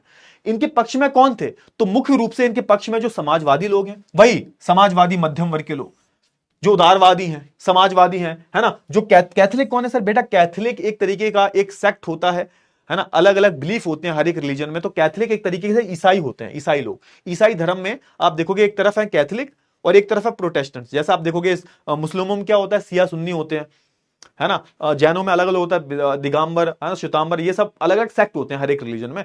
तो आप देखोगे ऐसे ही ईसाई धर्म में भी दो अलग अलग तरीके के सेक्ट हैं, अलग अलग तरीके के बिलीफ है ना। आप देखोगे इसमें एक तरफ है कैथोलिक, दूसरी तरफ है प्रोटेस्टेंट। तो यहां पे कैथोलिक की बात की जा रही है, ठीक है। तो अगर हम बात करें सर वेमा गणराज्य के लोग कौन थे, कौन कौन सपोर्ट करते थे वेमा गणराज्य को, तो आप देखोगे कैथोलिक है हमारे, है ना। डेमोक्रेट्स मतलब जो लोकतंत्र को सपोर्ट कर रहे हैं भाई। डेमोक्रेट्स मतलब कौन? जो लोकतंत्र को सपोर्ट करते हैं। और यहां पर कौन है सर? और आप देखोगे और कौन है सर? और समाजवादी भी है यहां पर। समाजवादी, कैथोलिक, डेमोक्रेट जो है ये इनके खेमे में थे, ठीक है। तो आप देखोगे एक तरफ कौन है, एक तरफ आप देखोगे कि वेमा गणराज्य को सपोर्ट करने वाले कुछ लोग हैं जो इनके पक्षपात हैं। जैसे कि हम बात करें उनमें कौन कौन आ रहे हैं, उसमें समाजवादी मध्यम वर्ग के लोग जो हैं, है ना, कैथोलिक लोग जो हैं, डेमोक्रेट्स जो हैं, यानी कि जो लोकतंत्र को सपोर्ट करते हैं, ऐसे जो लोग हैं वो इनके खेमे में है। किसके सर? किसके खेमे में है? वेमा गणराज्य के। वेमा गणराज्य के मतलब पक्ष में है। दूसरी तरफ आप देखोगे, एक दूसरी तरफ कौन है? रूढ़वादी लोग हैं, पुरानी सोच वाले लोग, रूढ़वादी, जो चाहते थे राजा रहे हमेशा, जो चाहते थे पुरानी चीजें जो चली आ रही हैं वो चलती रहे। ऐसे लोगों को हम रूढ़वादी बोल देते हैं, या फिर एक नाम और दिया जाता है इनको, पुरातनपंथी। पुराने लोग, पुरातनपंथी मतलब जो पुरानी विचारधाराओं को ही मानते हैं। रूढ़वादी भी बोलते हैं। रूढ़वादी का मतलब तो मैंने 1000 बारी बताया होगा भाई, कि एक ऐसी सोच वाले लोग जो चाहते हैं कि पुरानी व्यवस्थाएं जो चली आ रही हैं वो चलती रहे, उनमें कोई बदलाव ना किया जाए। तुम्हारे घर में जो बड़े बूढ़े हैं वो कैसे हैं भाई? हैं तुम्हारे घर में जो दादा हैं, तुम्हारे दादी हैं, उनसे बोलना कभी, अरे दादी हमको एक कन्या से प्रेम हो गया है लेकिन अपने कास्ट की नहीं है, वो ब्याह करवाओगी? जो चांटे पड़ेंगे ना गाल के नीचे, तो क्यों नहीं करवाएंगे ब्याह वो? क्योंकि वो एक रूढ़वादी हैं। पुरानी जमाने से चला आ रहा है कि सेम कास्ट की शादी सेम, है ना, सेम कास्ट में होगी, है ना। किसी लड़के की लड़की की शादी सेम कास्ट में ही होगी, तो तुम किसी पराई जाति में शादी नहीं कर सकते। तो ये क्या कैसी सोच है? ये रूढ़वादी सोच है। लेकिन तुम्हारे जब बच्चे होंगे, क्या तुम्हारी सोच रहेगी ऐसी? नहीं रहेगी सर। हम तो सर बहुत ज्यादा उदारवादी हैं। हाँ, तो तुम उदारवादी हो ना, तो तुम नए बदलावों को अपना लेते हो। तो यही बात तो चिल्ला चिल्ला के बताए थे पहले हम, तुम भूल जाते हो भाई। भूल जाते हो नहीं भूल जाते? आप बताओ, है ना। तो एक तरफ रूढ़वादी हैं, तो एक तरफ हमारे समाजवादी लोग हैं, उदारवादी हैं, कैथोलिक हैं, डेमोक्रेट्स हैं, जो कि वेमा गणराज्य को कहीं ना कहीं सपोर्ट करते हैं। तो दूसरी तरफ आप देखोगे जर्मनी में, मैं जर्मनी की ही बात कर रहा हूं, देखो यहां पर किसी दूसरे देश की बात नहीं हो रही। हमारी जो है किससे बात हो रही है? हमारी जो है किस देश के बारे में बात हो रही है सर? हमारी जर्मनी के बारे में ही बात हो रही है। तो जर्मनी में एक तरफ वेमा गणराज्य है, उसको कुछ जो लोग हैं वो सपोर्ट करते हैं, जिनमें से समाजवादी लोग हैं, कुछ लोग हैं डेमोक्रेट्स लोग हैं। दूसरी तरफ आप देखोगे कि दूसरी तरफ रूढ़वादी लोग हैं, है ना, इनको हम पुरातनपंथी भी बोलते हैं, है ना। तो रूढ़वादी राष्ट्रवादी जो है, आप देखोगे इनको क्या करते थे? इनको बिल्कुल भी पसंद नहीं करते थे। आप देखोगे इनको हमला भी, इन पर हमला भी किया करते थे, निशाना साधा कर। हमला करने का मतलब यहां पे पता क्या है? हमला करने का मतलब ये नहीं है हमला कर रहे हैं। हमला करने का मतलब ये है कि इन पर निशाना साध रहे हैं। किस पर सर? ये जो पुराने लोग हैं, ये जो आप बोल सकते हो हमारे रूढ़वादी राष्ट्रवादी लोग जो हैं, ये बिल्कुल भी वेमा गणराज्य को पसंद नहीं करते। तो आप देखोगे समय समय पर ये लोग इन पर हमला या फिर इन पर जो निशाना भी साधते थे। जैसे आज के टाइम पर आप देखते हो ना कि केजरीवाल राहुल गांधी की बुराई कर रहे हैं, राहुल गांधी मोदी जी की बुराई कर रहे हैं, तो इसको हम क्या बोलते हैं? निशाना साधना, है ना, अटैक करना। तो यहां पर ऐसे जो है ये जो लोग हैं, ये बिल्कुल भी वेमा गणराज्य को पसंद नहीं करते। अच्छा, अब एक बहुत जरूरी चीज है जो आपके एग्जाम में आती है, 5 स्टार रेटिंग। तो ये पता है ये लोग क्या बोलते थे? ये जो रूढ़वादी राष्ट्रवादी जो लोग हैं, ये लोग क्या बोला करते थे वेमा गणराज्य को? गैस करो। ये लोग वेमा गणराज्य को नवंबर के अपराधी के नाम से बुलाते थे। इनको अब क्या कह के इनको निशाना साधते थे? ये जो रूढ़वादी लोग हैं, ये वेमा गणराज्य के लोगों को क्या बोलते थे? उनको बोलते थे नवंबर के अपराधी, नवंबर क्रिमिनल्स के नाम से इनको बुलाते थे। नवंबर के अपराधी कहकर जो है खुलेआम जो है मजाक उड़ाया करते थे। अच्छा, अब आपके मन में प्रश्न आएगा सर कि सर ये नवंबर के अपराधी ही क्यों बुलाते थे? नवंबर में ऐसा क्या हुआ था? तो होता क्या है, आप देखोगे कि जब प्रथम विश्व युद्ध खत्म हुआ था 1918 नवंबर में, इस नवंबर में ही ये जो वेमा गणराज्य है, ये जो वेमा गणराज्य है, ये जो 1918 की अगर मैं बात करूं, तो ये वेमा गणराज्य जो है, इसने क्या किया था सर? इसने शांति समझौता कर लिया था। शांति समझौता, शांति समझौता किया था किसके साथ में? मित्र राष्ट्रों के साथ में, मित्र राष्ट्रों के साथ में। तो मित्र राष्ट्रों के साथ में 1918 में नवंबर में यह वेमा गणराज्य, जो कि एक लोकतांत्रिक सरकार बनी थी जर्मनी में, इसने क्या किया था सर? इसने शांति समझौता कर लिया था। इसने बोला था ठीक है भैया, हम पराजय अपनी स्वीकार करते हैं, हम तुम्हारे आगे अपने घुटने टेकते हैं और हमको जो है माफ कर दो, और अब हम जो है युद्ध को समाप्त करना चाहते हैं। ये कब हुआ था सर? तो ये नवंबर में हुआ था। तो नवंबर में जो वेमा गणराज्य है, इसने अपने घुटने टेक दिए थे कि भैया देखो हमने हार मान ली है, जर्मनी हार चुका है और अब मित्र राष्ट्र जो है वो युद्ध को रोक सकता है। तो कहने का मतलब यह है कि इन्होंने क्या किया? इन्होंने नवंबर में, किसने सर? वेमा गणराज्य ने यह शांति समझौता कर लिया कि भैया देखो अब हमें लड़ाई नहीं करनी, हम अपने घुटने टेकना, अपना मतलब अपनी हार मान ली थी इन्होंने। इसलिए जर्मनी के लोग और ज्यादा खिसियाते थे इनसे। समझ रहे हो ना वेमा गणराज्य से लोग नफरत क्यों कर रहे हैं? अब सोच के देखो, हमारे देश की सरकार जो है चाइना के आगे झुक जाए, हमारे देश की सरकार जो है चाइना के आगे झुक जाए कि हमें माफ कर दो, गलती हो गई हमको, भाई माफ कर दो हमें, यार मुझे पता नहीं था, माफ कर दो भाई, माफ कर दो हमें, अब हम आगे से नहीं करेंगे। चाइना के आगे झुक जाए हम, अगर ऐसा करके हम चाइना के आगे झुक जाएं, तो सोच के देखो हमारे देश के लोगों को कितनी गुस्सा आएगी। तो यही तो वेमा गणराज्य ने किया। तभी लोग नफरत करते, तभी लोग जो है इनको क्या कह के चिढ़ाते थे, तभी वेमा गणराज्य को लोग जो है आप देखोगे नवंबर के अपराधी, क्योंकि इनको ऐसा लगता था कि जो इन्होंने शांति समझौता किया है, ये एक बहुत बड़ा अपराध है जर्मनी के लोगों के साथ में, ये एक बहुत बड़ा मजाक है हमारे देश के लिए। क्योंकि लोगों के अंदर राष्ट्रवाद भर चुका था तब तक, भाई लोग बहुत ज्यादा देश के लिए मर रहे थे, उनको अपने देश के लिए बहुत ज्यादा क्या था, प्रेम था। तो जब इन्हें लगा, क्योंकि इनको स्टार्टिंग में लग रहा था जर्मनी जीत रहा है, जब इनको पता लगा कि भैया ये क्या हुआ, ये क्या हुआ भाई, ये जो सरकार अभी बनी है वेमा गणराज्य, इसने तो भैया साइन कर ली, डील साइन कर ली बे, इन्होंने तो शांति समझौता कर लिया, मतलब हमने हार मान ली।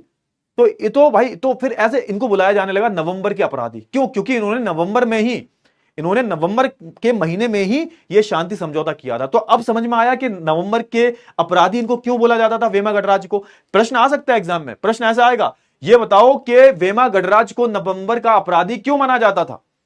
या फिर यह भी आ सकता है कि 4 ऑप्शन दे होंगे कि ये बताओ कि नवंबर का अपराधी किसको बोला जाता था। तो आपको सीधा सीधा पता होना चाहिए, नवंबर का अपराधी जो है वेमा गणराज्य को ही जर्मनी के लोग इनको जर्मनी के जो लोग थे वो इनको नवंबर के अपराधी के नाम से बुलाते थे। समझ में आया? इतनी चीजें क्लियर हुई? चलिए, बहुत ही बढ़िया। क्लियर हुआ ना?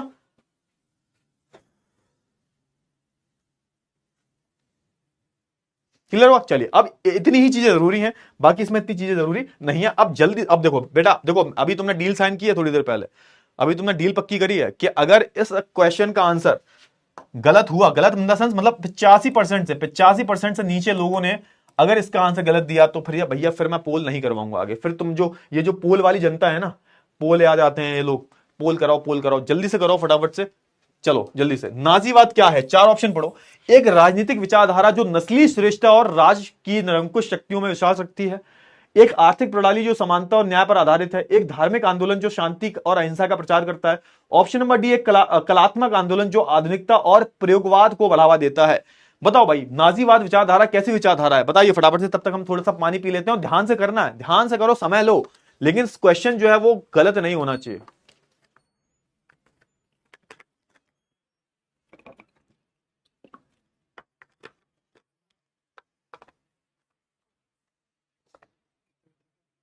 क्लास तो भी चलेगी आधे घंटे। कोई काम था क्या?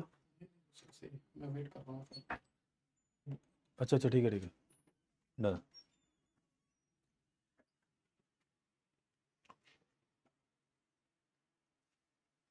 चले भाई, समय हुआ समाप्त। चलो देखते हैं भाई, तुम्हारा जो डील है उस पर देखते हैं कि तुम खरे उतरे या नहीं उतरे।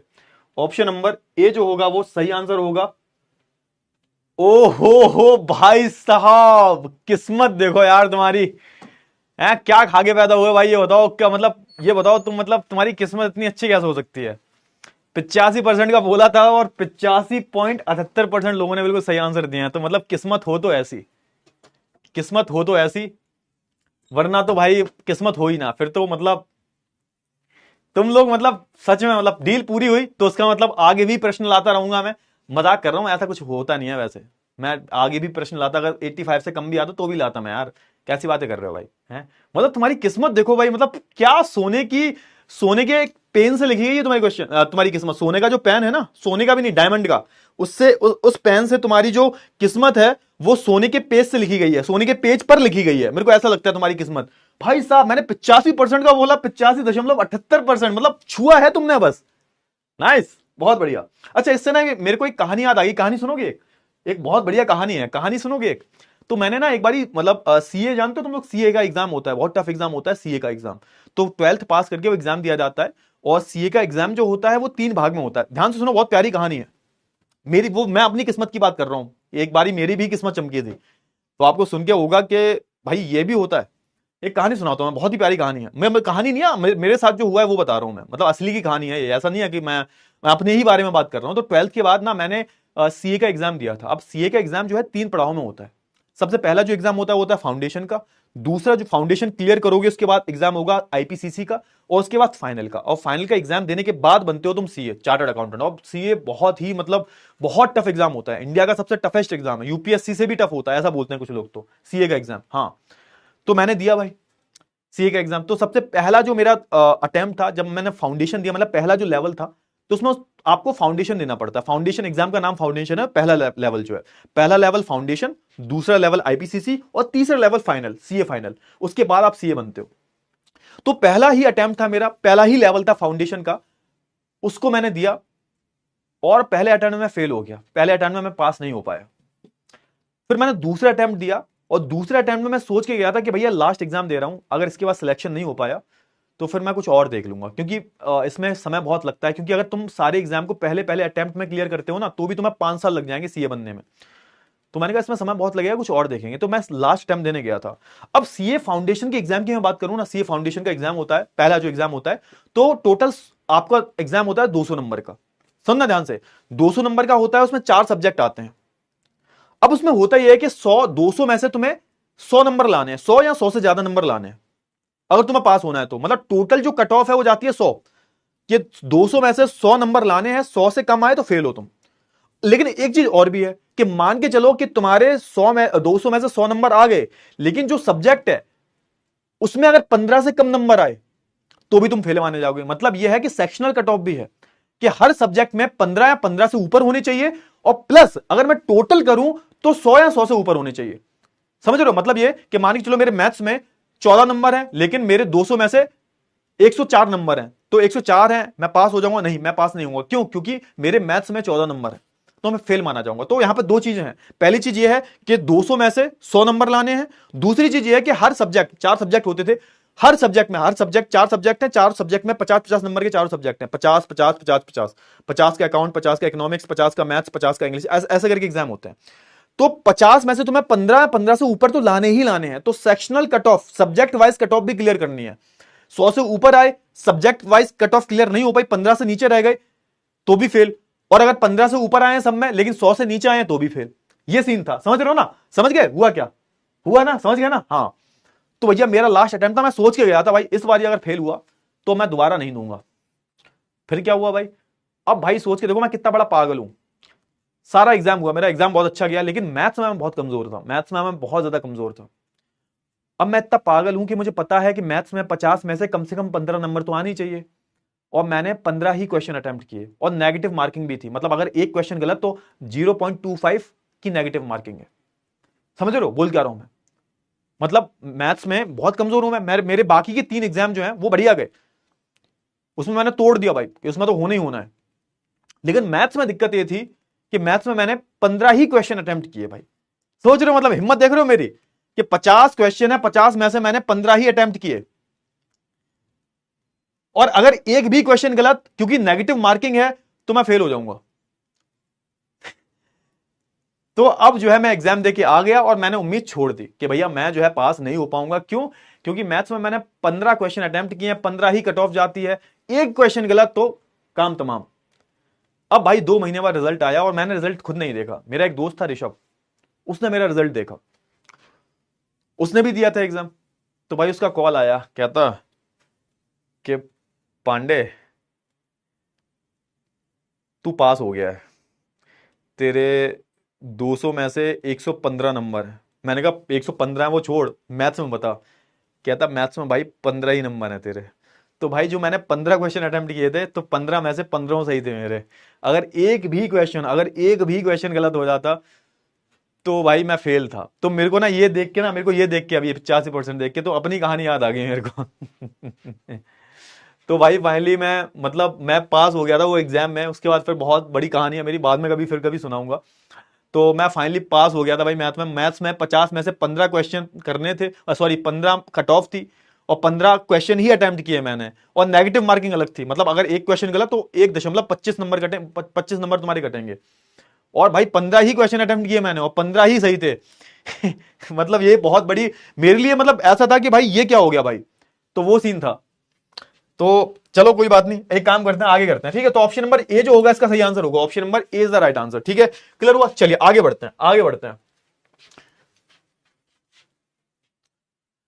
बेटा सीए, फिर मैं मेरी थोड़ी जर्नी, मैं कभी आपको कहानी अपनी बताऊंगा यार, सीए बना नहीं बना वो कहानी जो है पार्ट 2 में करेंगे। आज थोड़ा सा पढ़ाई कर लेते हैं, ऑलरेडी बहुत टाइम वेस्ट हो गया है, ठीक है ना। चलिए अच्छा, अब एक नया टॉपिक शुरू हो गया है सर। अब कौन सा टॉपिक शुरू हो गया है सर? अब एक नया टॉपिक जो है शुरू हो गया है। कौन सा टॉपिक है सर? ध्यान से सुनो फटाफट से। टॉपिक का नाम है सेना का महिमा मंडल।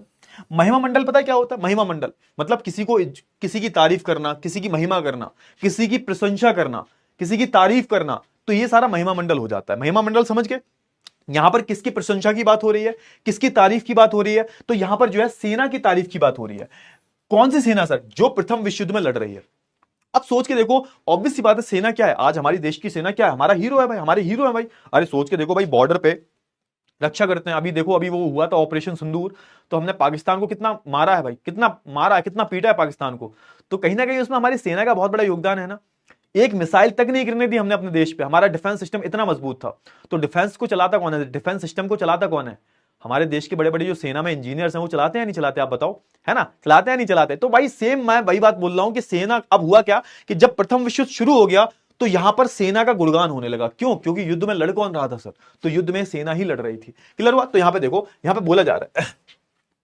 अच्छा, अब यहां पे जब प्रथम विश्व युद्ध चल रहा था ना, पहले लाइन में यही बताया गया, जब पूरे यूरोप में प्रथम विश्व युद्ध चल रहा था, तो इसके दौरान आप देखोगे कि सेना जो है, जो हमारी सेना है, जो सैनिक हैं, इनको आम आदमियों से अलग नजरिए से देखा जा रहा था। आपको जानकर हैरानी होगी भाई कि जब प्रथम विश्व युद्ध हो रहा था ना, सैनिकों की इतनी कमी थी कि जो आम जो लोग हैं, 16-17 साल के, 18 साल के बड़े, तुम्हारी के जो बच्चे हैं, 14-14, 15-15 साल के बच्चे जो है ना बेटा, वो भी इस युद्ध में लड़ने के लिए गए हैं। तुम्हें जान के हैरानी होगी। घर से पकड़ पकड़ के ले जाते थे। क्यों? क्योंकि सेना में सैनिकों की कमी हो गई थी, सिर्फ महिलाएं ही बची थी। बाकी आप देखोगे कि यहां पर आप देखोगे ना, प्रथम विश्व युद्ध की अगर हम बात करें तो यहां पर हुआ क्या था? बेसिकली हुआ यह था कि सैनिकों की कमी होने की वजह से जो आम नागरिक हैं, स्पेशली मैं पुरुषों की बात करूं, इनको लड़ने जाना पड़ता था। उसमें 13-13, 12-12, 13-13, 14-14 साल के बच्चे भी शामिल थे। इनको भी लड़ने के लिए भेजा जाता था।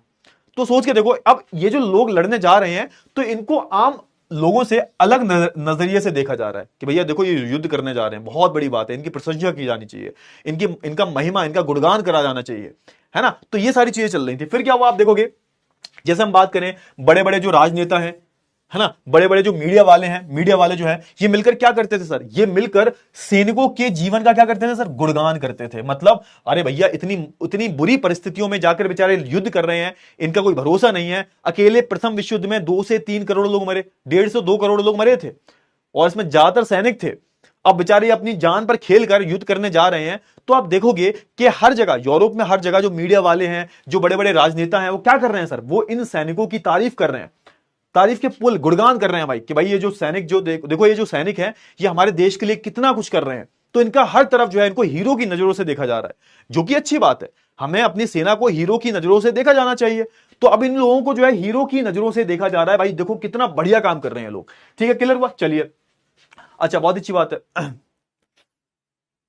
क्लियर, इतनी चीज क्लियर हुई है ना। अब यहां पे क्या चलता था, आप देखो प्रॉपर तरीकों से आक्रामक जो फौजियों का प्रचार चल रहा है ना। राष्ट्रीय सम्मान की बातें हो रही हैं भाई, कि भाई इन सैनिकों को राष्ट्रीय सम्मान देना चाहिए, इनको इज्जत देनी चाहिए, है ना। ये जो सार्वजनिक बहसें होती हैं, जैसे आप देखोगे कि न्यूज चैनल्स वगैरह पर आप देखते रहते होगे, है ना। सार्वजनिक बहसें मतलब जो वाद विवाद जो होते हैं, जो डिबेट्स होती हैं, आपने देखा होगा, जो आपने न्यूज चैनल्स पर बहुत देखा होगा। हमारे यहाँ पर तो खैर डिबेट्स का जो स्तर है बहुत गिरा हुआ है हमारे न्यूज चैनल्स पर, लेकिन आप न्यूज चैनल्स पर जो भी जितने भी समाचार आते हैं उन पर आप देखते होगे डिबेट चलती रहती है। 4 लोग बैठे होते हैं, इधर वो एंकर बैठी होती हैं कि बताइए आप सर, बताइए सुधांशु जी, आप इस बारे में क्या बोलना चाहते हैं। फिर उधर से सुधांशु जी कुछ बोलते हैं, फिर उनका कोई बात कट करता है। तो ये क्या होता है, वाद विवाद होता है, चर्चाएं होती हैं, जो कि न्यूज चैनल्स पर आप अक्सर करते हो देखते होगे। यही तो होता है ना।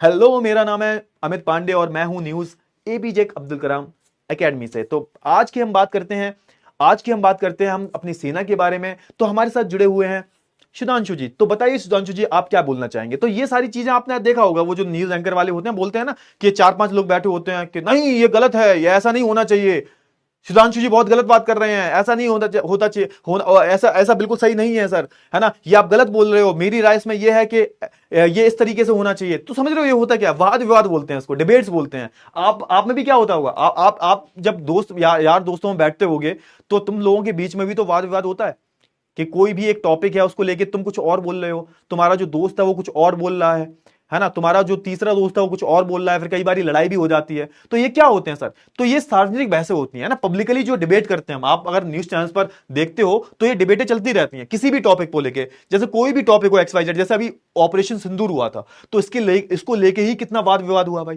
है ना, बातचीत हुई, बहसें हुई। तो यहां पर भी क्या हो रहा था सर, पूरे यूरोप में भी आप देखोगे कि हर न्यूज चैनल पर, हर मीडिया हाउस पर आप देखोगे, आपको हर जगह बहुत सारे राजनेता लोग मिल रहे हैं, राष्ट्रीय सम्मान की बात की जा रही है ना, सार्वजनिक बहसें हो रही हैं।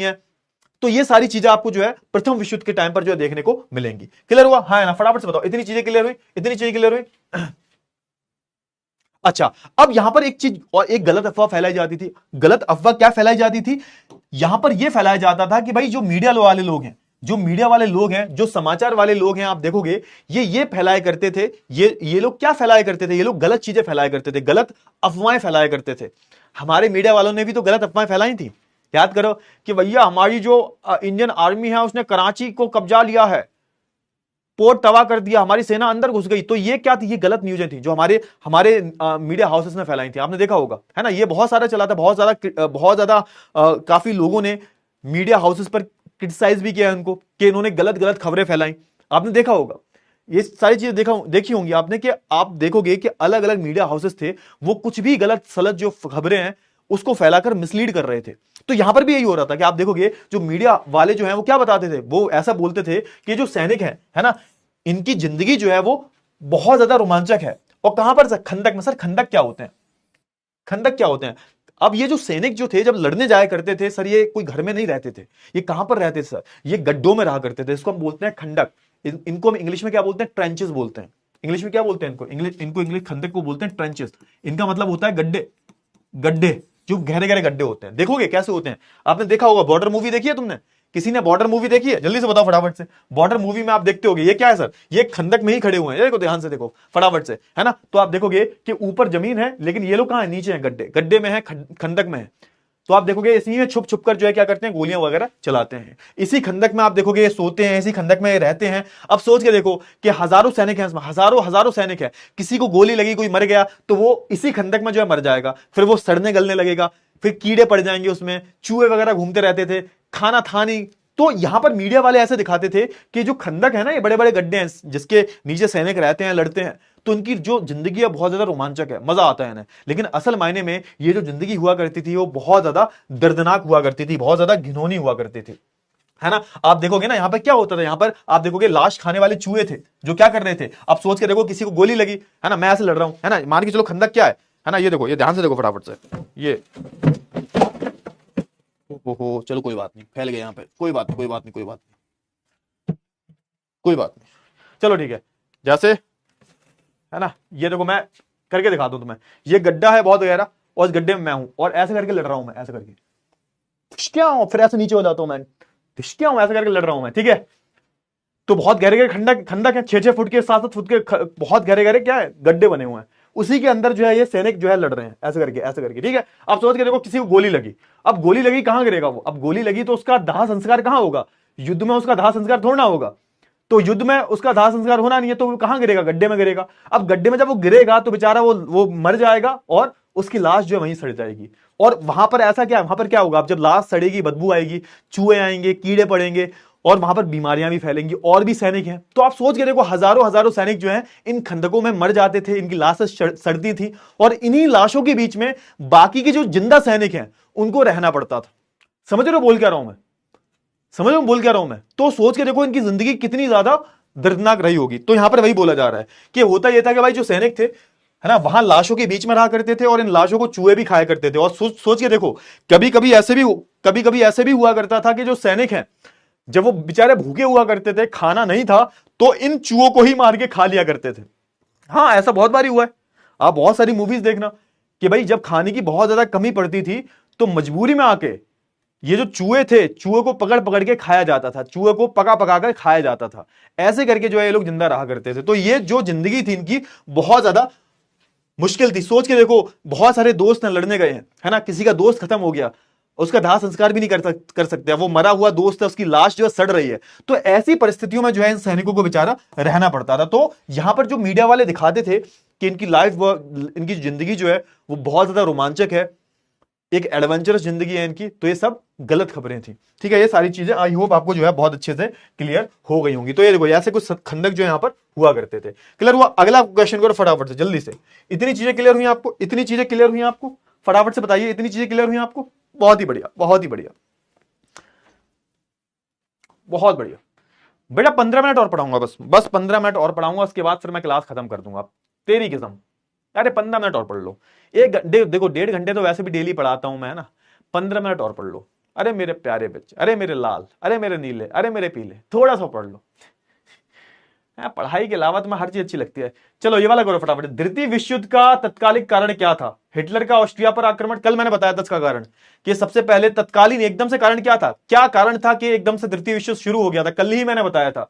हिटलर का चेकोस्लोवाकिया पर आक्रमण, हिटलर का पोलैंड पर आक्रमण, हिटलर का सोवियत संघ पर आक्रमण। क्या रीजन रहा होगा एकदम से, मतलब सबसे पहले जो द्वितीय विश्व युद्ध है शुरू ही कहां से हुआ? बताइए फटाफट से, जल्दी से बताइए। चलिए, तो भैया हुआ क्या था, हिटलर ने क्या किया था, हिटलर ने पोलैंड पर आक्रमण कर दिया था। उसके बाद ही आप देखोगे कि यहां पर सिर्फ 22% बच्चों ने, हाँ हाँ हाँ हिटलर का, हाँ मतलब मेरे को पता है तुम्हारा माइंडसेट क्या होगा कि सर ये जो ऑप्शन है ना, ये थोड़ा सा ज्यादा लंबा है, ये ज्यादा लंबा ऑप्शन है, तो यही सही आंसर होगा, है? यही यही यही सोचते हो ना तुम, कि तुम्हारा माइंडसेट यही होता है कि सर ये लंबा है थोड़ा सा, तो लंबा वाला सही आंसर होगा, इतने चांटे पड़ेंगे। चलो कोई बात नहीं, तो ऑप्शन नंबर सी सही होगा बेटा। हिटलर ने क्या कर दिया था, हिटलर ने पोलैंड पर आक्रमण कर दिया था, हिटलर ने पोलैंड पर आक्रमण कर दिया था। सिर्फ 22% बच्चों ने ही सही आंसर दिया है, जिसमें अभिनव, सिया देवी, मेधावी चतुर्वेदी, शिवा, मलय, केशवानी, जयशंकर, ऋतिक, शिवम, अनुज। बहुत बढ़िया, बहुत ही बढ़िया, बहुत ही बढ़िया, है ना, है ना, हाँ सही। अरे सब, अरे भैया देखो ऐसा है, तुम जिस क्लास में पढ़ रहे हो ना बेटा, उस क्लास को पास करके आए हम, ठीक है, तो हमसे मस्ती मत किया करो। चलो ठीक है, बहुत ही बढ़िया। अच्छा, अब हम एक नए टॉपिक पे आ गए हैं सर, लास्ट टॉपिक, इसके बाद हम खत्म कर देंगे। राजनीतिक रेडिकलवाद। अच्छा ये सर क्या है, ये सर क्या है सर? रेडिकलवाद का मैंने मतलब बताया था आपको। रेडिकलवाद क्या, देखो रेडिकल जो शब्द है, बेसिकली आप देखोगे यहां पर जो शब्द इस्तेमाल किया गया है, रेडिकल शब्द यहां पर उस सेंस में इस्तेमाल किया गया है कि भाई जो बहुत जल्दी बदलाव चाहते हैं। अब यहां पर राजनीतिक रेडिकलवाद से सिंपल सा मतलब है कि अभी वेमा गणराज्य है कहां पर सर? जर्मनी में। अब बहुत सारे ऐसे लोग हैं जो इस गणराज्य को पसंद नहीं करते, वो इस गणराज्य को हटाना चाहते हैं, निस्तनाबूद करना चाहते हैं वेमा गणराज्य को। ये जो लोकतांत्रिक सरकार बनी है, इसको बहुत सारे जो लोग हैं वो पसंद नहीं करते। उनको ऐसा लगता है कि ये कौन है सर? ये नवंबर के अपराधी हैं। इन्हीं के बारे में जो यहां पर बात हो रही है, इसी राजनीति के बारे में बात हो रही है। अब थोड़ा सा हम पॉलिटिक्स खेलेंगे। अभी तक हम किसकी बात कर रहे थे? अभी तक हम प्रथम विश्व युद्ध की बात कर रहे थे, अभी तक हम 1918 तक पहुंचे हैं सर। अब हम किसकी बात करेंगे सर? तो अब हम बात करेंगे किसके बारे में, किसके बारे में बात करेंगे? तो अब हम बात करेंगे कि जर्मनी में चल क्या रहा है। अब जर्मनी के लोग जो है बहुत ज्यादा तकलीफ में है। सोच के देखो भाई, पैसा बहुत बढ़ गया है, टैक्स बहुत लगा रही है सरकार, सरकार के पास खुद कुछ नहीं है, जर्मनी के जो लोग हैं बेचारे भूखे मर रहे हैं। बहुत सारी दिक्कतों का जो है जर्मनी के लोगों को सामना करना पड़ रहा है, और जर्मनी के लोगों को ऐसा लगता है कि ये सारी की सारी जो समस्या है इसके पीछे का मेन कारण क्या है? वेमा गणराज्य। तो कहीं ना कहीं इनका मसीहा तो कोई ना कोई आएगा। ये जो जनता है जो किसी का इंतजार कर रही है कि भैया हमारे लिए कोई आ जाए और हमें बचा ले, तो कोई ना कोई तो आएगा। तो उसी से, यहीं से हमारी जो कहानी है वो शुरू होती है। अब थोड़ा सा राजनीति की बात कर लेते हैं हम, थोड़ा सा पॉलिटिक्स के बारे में हम जो है थोड़ी सी बात कर लेते हैं, थोड़ी सी पॉलिटिक्स के बारे में बात करते हैं, ठीक है ना? क्या हुआ अब थोड़ा कहानी को, तो कहानी की तरह सुनना, आपको कहानी को पकड़ के रखना, एक एक चीज जो है समझ में आएगी तुम्हें, इतनी गारंटी मैं देता हूं तुम्हें। कहानी को पकड़ के रखो, समझ के रखो, एक एक चीज जो है, मैं मजाक से हट के बता रहा हूं, एक एक चीज समझ में आएगी। बस तुम्हें क्या करना है, थोड़ा सा भरोसा रखना है मेरे पे, ठीक है? क्लियर हुआ? हाँ है ना? जल्दी से बताओ फटाफट से, इतनी चीजें क्लियर हुई या नहीं हुई?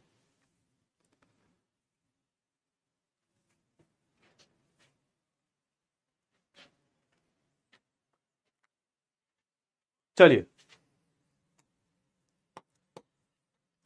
चलिए, क्लियर हुआ? हाँ बहुत बढ़िया।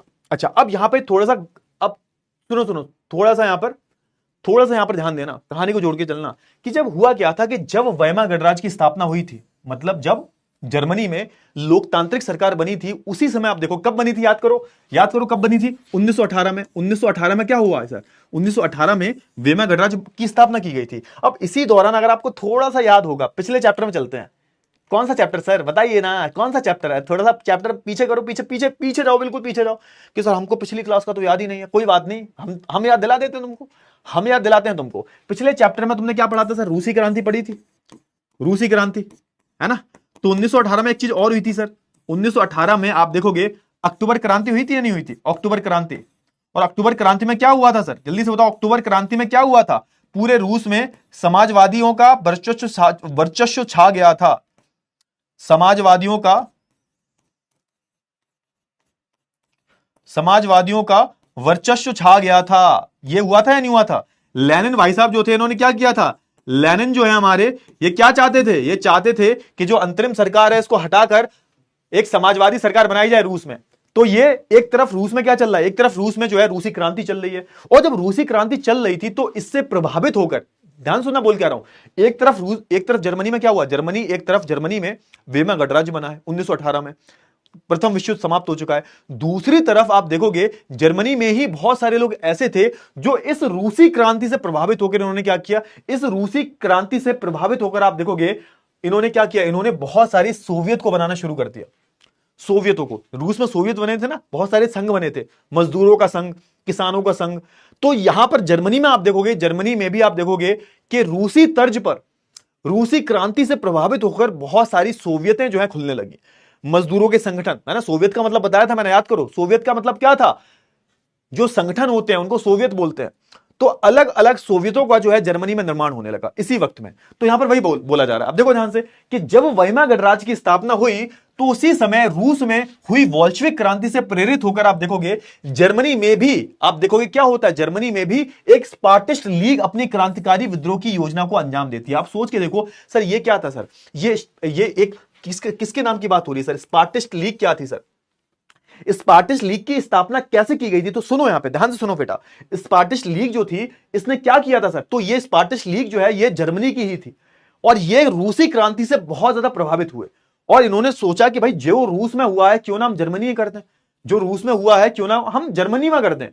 तो आप देखोगे इन्होंने क्या किया, एक स्पार्टिस्ट लीग की स्थापना करी, और इन्होंने क्या कर दिया सर? इन्होंने, आप देखोगे, वीमा गणराज्य के खिलाफ जो है मोर्चा खोल दिया, एक तरीके का विद्रोह कर दिया, एक तरीके का क्रांतिकारी विद्रोह कर दिया। समझो यहां पे बोला क्या जा रहा है, समझे? और इसके साथ साथ आप देखोगे कि भाई पूरे रूस की अगर हम बात करें तो रूस में क्या हो रहा है सर? रूस में सॉरी, मैं जर्मनी की बात कर रहा हूं। जर्मनी, रूस की तर्ज पर जर्मनी में भी आप देखोगे अलग अलग जगह पर बहुत सारे सोवियतों का निर्माण किया जा रहा है रूस की तर्ज पर। तो कहीं ना कहीं लोगों को डर था, कहीं ना कहीं जो वीमा गणराज्य है इनके लोगों को डर था कि कहीं ना रूस में जो हुआ है वो हमारे यहां पे ना हो जाए, रूस में जो साम्यवादी सरकार जो बनी है, कम्युनिस्ट सरकार जो बनी है, कहीं जर्मनी में ना बन जाए। अब देखो यहां पे क्या होगा, ध्यान से सुनो, हुआ क्या? अब हुआ क्या है ना, बर्लिन की अगर हम बात करें, बर्लिन बेटा एक शहर है, बर्लिन एक शहर कहां पर है सर? ये बर्लिन एक शहर है, कहां पर है सर? ये जर्मनी में ही है। अभी हम सिर्फ जर्मनी के बारे में बात कर रहे हैं। तो आप देखोगे बर्लिन जो शहर था, यहां पर भी लोग किसकी डिमांड कर रहे थे? सोवियत संघ जैसी सरकार की जो डिमांड कर रहे थे कि भाई जैसा सोवियत ने किया, जैसा रूस ने किया है, अलग अलग संघों को मिलाकर यूएसएसआर का निर्माण किया है, हमें भी ऐसे करना चाहिए, हमें भी ऐसी ही सरकार का निर्माण करना चाहिए। और जो वेमा गणराज्य है ना, इसको हटाओ, इसको हटाते हैं और एक तरीके से जो रूस में हुआ, जैसी रूस में सरकार बनी, यूएसएसआर वाली सरकार जो बनी है, ऐसी ही कुछ ठीक ऐसी ही सरकार जो है, ऐसी ही सरकार का जो हम निर्माण करते हैं। पल्ले पड़ा या नहीं पड़ा? फटाफट से बताओ, जल्दी से, जल्दी से। इतनी चीजें पल्ले पड़ी आपको या नहीं पड़ी? जल्दी से बोलो, बोलो बोलो, फटाफट से बोलो, जल्दी से, है ना। तो यहां पर अब देखो, मैंने कहानी को समाप्त करो थोड़ा सा। मैंने बोला क्या कि जो अब देखो 1918 में क्या हुआ, प्रथम विश्व युद्ध समाप्त हो गया, ठीक है सर। जब प्रथम विश्व युद्ध समाप्त हो गया तो भैया जर्मनी हार गया। अब जर्मनी जब हार गया तो जर्मनी में आप देखोगे कि एक सरकार बनाई जाती है जिसको हमने बोला वेमा गणराज्य। ये एक लोकतांत्रिक सरकार थी, सब कुछ बढ़िया था, लेकिन लोग जो है इस सरकार को पसंद नहीं करते थे। तो आप देखोगे उस टाइम, आप देखोगे उसी टाइम पर रशिया में क्या चल रहा था, उसी टाइम पर रशिया में रशियन क्रांति चल रही थी, रूसी क्रांति चल रही थी। और आप देखोगे कि यहां पर समाजवादी सरकार बना दी गई थी। तो जो रूस में हुआ उससे प्रभावित होकर आप देखोगे हमारे जर्मनी में भी क्या होता है, एक स्पार्टिश लीग की स्थापना की जाती है। और ये लीग क्यों बनाई गई थी सर? ये लीग इसलिए बनाई गई थी ताकि ये लोग क्या कर सके, ये लोग अपनी क्रांतिकारी गतिविधियों को अंजाम दे सकें। ये जो लीग थी वो क्या चाहती थी? वो चाहती थी कि वेमा गणराज्य की सरकार को हटाया जाए। बहुत सारे जो लोग थे वो चाहते थे कि आप बोल सकते, बहुत सारे जो लोग हैं वो चाहते थे कि रूस ने, जो रूस में हुआ है उसी तर्ज पर हमें भी अपनी सोवियत बना लेनी चाहिए। और आप देखोगे बहुत सारी सोवियतों का जो है जर्मनी में निर्माण किया जा रहा था। मजदूरों का सोवियत, किसानों का सोवियत, अलग अलग संघ जो है यहां पर बनाए जा रहे थे। तो सोच के देखो, एक तरफ क्या चल रहा है, एक तरफ वेमा गणराज्य जिसकी सरकार है, जो पावर में है, एक तरफ दूसरे लोग हैं जो इसको पसंद नहीं करते, वो दूसरी सरकार बनाने की बात कर रहे हैं। वो चाहते हैं कि एक तरीके से, है ना, समाजवादी सरकार बन जाए, साम्यवादी सरकार बन जाए। तो ये सारी जो चीजें हैं वो जर्मनी में चल रही हैं। समझ में आया? हाँ है ना। तो ये भी क्या कर रहे थे, जर्मनी के लोग भी आप देखोगे कि वेमा सरकार को हटाने का सोच रहे थे और सोवियत की स्टाइल में जो है सरकार बनाने का सोच रहे थे। क्लियर हुआ सर? बहुत बढ़िया। चलिए आगे बढ़ते हैं। अब क्या होता है, इसलिए क्या हुआ, अब होता क्या है, अब समझो यहां पे होता क्या है। अब मैंने आपको क्या बताया था, क्या बताया, याद करो, याद करो कि जो वेमा गणराज्य है ये किसको सपोर्ट करती है? वेमा गणराज्य में लोग कौन है? वेमा गणराज्य में जो लोग हैं, या फिर आप बोल सकते हो वेमा गणराज्य को जो सपोर्ट करते हैं, उसमें कौन से लोग थे? जल्दी से बताओ फटाफट से। उसमें थे हमारे समाजवादी थे, हमारे उसमें डेमोक्रेट थे, यानी कि जो लोकतंत्र को मानते हैं, और हमारे जो है कुछ कैथोलिक भी थे। समझ में आया ना? ये कौन थे सर? ये कौन थे सर? ये वेमा गणराज्य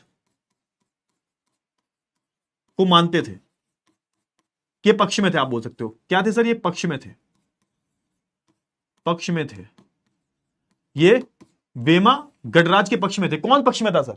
या फिर आप बोल सकते हो कि अगर मैं आपसे बोलूं कि वेमा गणराज्य में किस किस तरह के लोग थे, कौन सी विचारधाराओं के लोग थे, तो इसमें आप देखोगे बहुत सारे समाजवादी थे, है ना, डेमोक्रेट्स थे, जो समाजवादी भी हैं और जो चाहते हैं कि लोकतांत्रिक सरकार आए, और कुछ बहुत सारे कैथोलिक भी थे, जो कि कैथोलिक क्या है सर? एक ईसाई धर्म में ही एक सेक्ट होता है कैथोलिक सेक्ट, इसकी बात की जा रही है, ठीक है सर।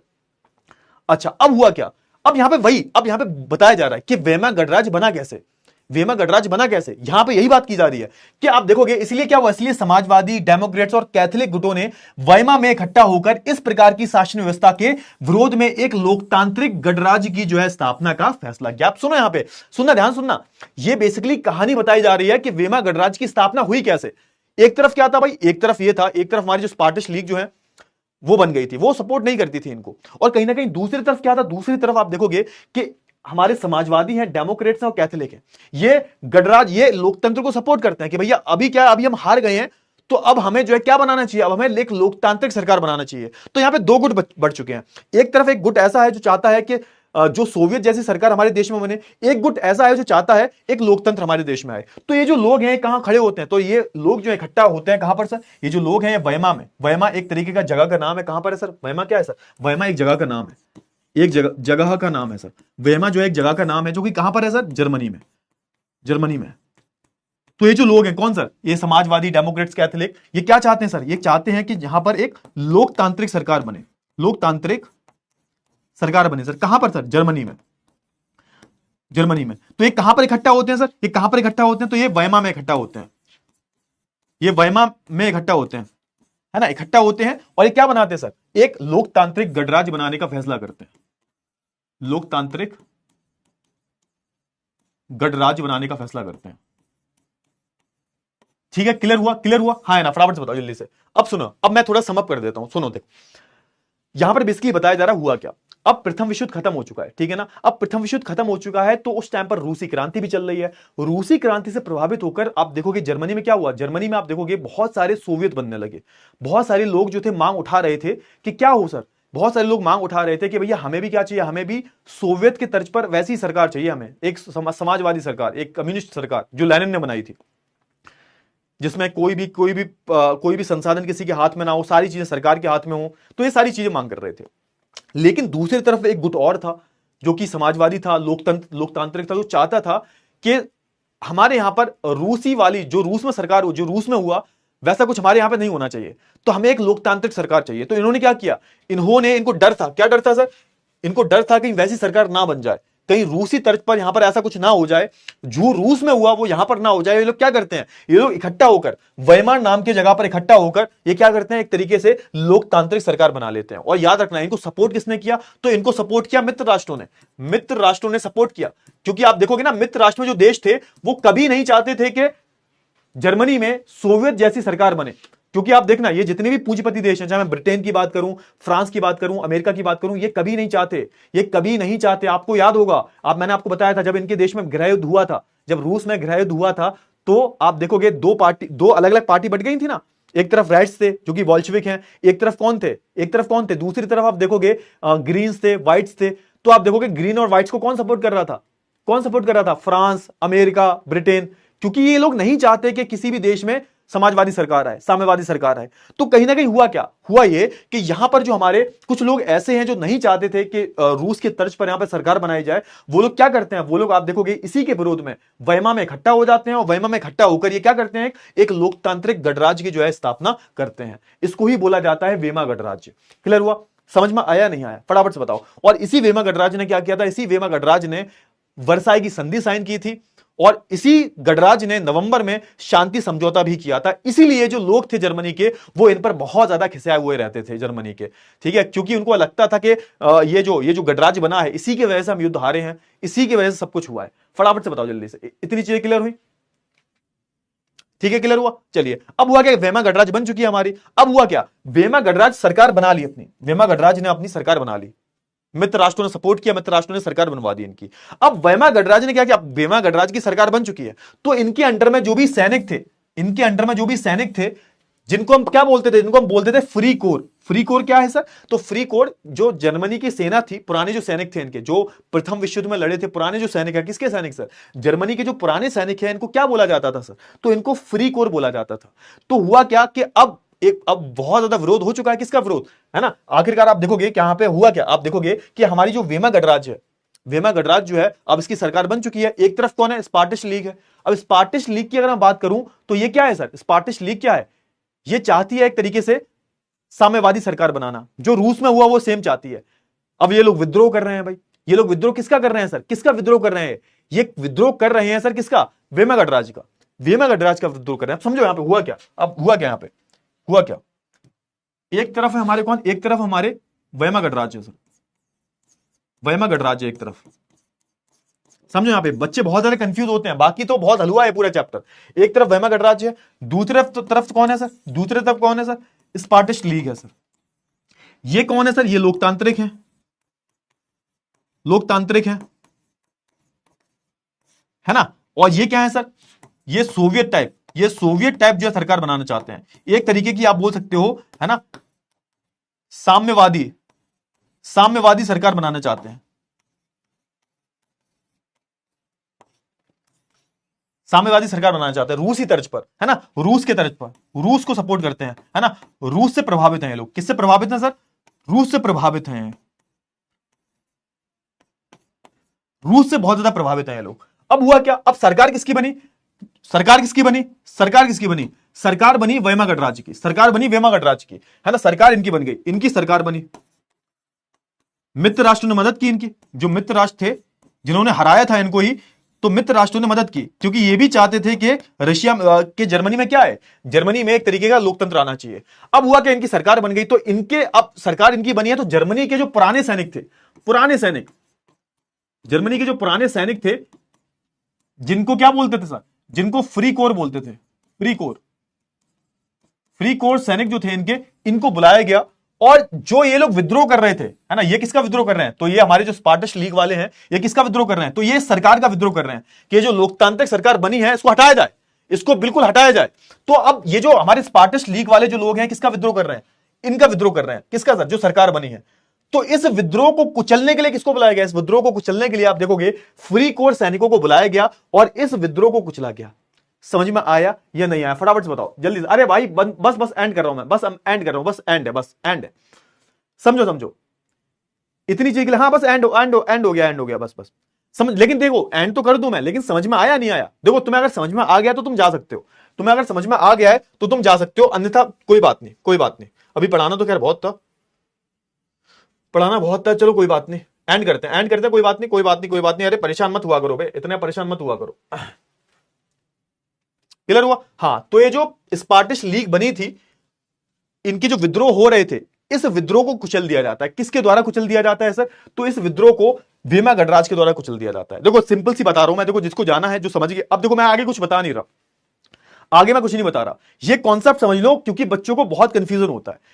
ये तभी तो बोलो मैं राजनीति हो रही है। क्या हो रहा है? देखो ध्यान से, राजनीति हो रही है। अब मैंने बताया क्या, यहां पर हुआ क्या, सुनो हुआ क्या। अब मैं एक बारी लास्ट बारी बता रहा हूं, जिसको जाना है वो जा सकता है, जिसको जाना जा सकता है, जिसको समझ में आ गया वो जा सकता है। बाकी मैं आगे कुछ नहीं पढ़ा रहा, तुम्हारी किस्म कुछ नहीं पढ़ाऊंगा आगे, ठीक है? खत्म करता हूं इस लेक्चर को, कॉन्सेप्ट समझ लो। 1918 में क्या हुआ सर? 1918 में प्रथम विश्व युद्ध समाप्त हो गया, ठीक है। अब 1918 में ही क्या हुआ था, याद करो। जब मैंने पिछला चैप्टर पढ़ाया था 1918 में ही क्या हुआ था सर? 1917 में हुआ था, रूसी क्रांति हुई थी। 1917 में रूसी क्रांति हुई थी। अब रूसी क्रांति जब हुई थी तो उसके बाद क्या हुआ था सर? रूसी क्रांति में पहली जो क्रांति हुई थी उसमें राजा को हटाया गया था। उसके बाद जो अक्टूबर क्रांति हुई थी उसमें रूस को एक समाजवादी देश बना दिया जाता है। ये हुआ था ना, ठीक है। अब रूस में एक चीज और हुई थी। रूस में एक चीज क्या हुई थी कि रूस ने अलग अलग छोटे छोटे जो देश हैं आसपास जो भी देश थे उनको मिलाकर एक सोवियत संघ का निर्माण किया था, जिसको हम यूएसआर बोलते हैं। ये मैंने बताया था पिछले चैप्टर में, बताओ फटाफट से। हाँ, एक तरीके से समाजवादी सरकार रूस में आ गई थी। अब जब ये हुआ था रूस में, तो कहीं ना कहीं इसने पूरी दुनिया पर इंपैक्ट डाला था, पूरी दुनिया में अपनी छाप छोड़ी थी। अब हम बात करते हैं जर्मनी की। जर्मनी में क्या हुआ? जर्मनी में 1918 में हार जाता है जर्मनी, ठीक है सर। अब जर्मनी जब हार जाता है तो आप देखोगे जर्मनी में उस दौरान चल क्या रहा था। तो बहुत सारे ऐसे ग्रुप थे, बहुत सारे ऐसे समूह थे जो चाहते थे कि जो रूस में हुआ, जो रशिया में हुआ, तो वो हमारे यहां पर हो जाए। तो आप देखोगे जर्मनी में भी बहुत सारे सोवियत संघ खुल गए, मजदूरों के अलग संघ, किसानों के अलग संघ। लेकिन एक तबका ऐसा था जो नहीं चाहता था ये ऐसी सरकार बने। वो लोग कौन थे सर? तो वो लोग वही थे हमारे डेमोक्रेट्स, हमारे लोकतांत्रिक लोग, समाजवादी लोग, कैथोलिक लोग। ये लोग नहीं चाहते थे कि भाई हमारे देश में भी रूस की तर्ज पर सरकार बने, यानी कि कोई समाजवादी सरकार नहीं बननी चाहिए, हमारे देश में एक लोकतांत्रिक सरकार बननी चाहिए, इसको लोग चुने।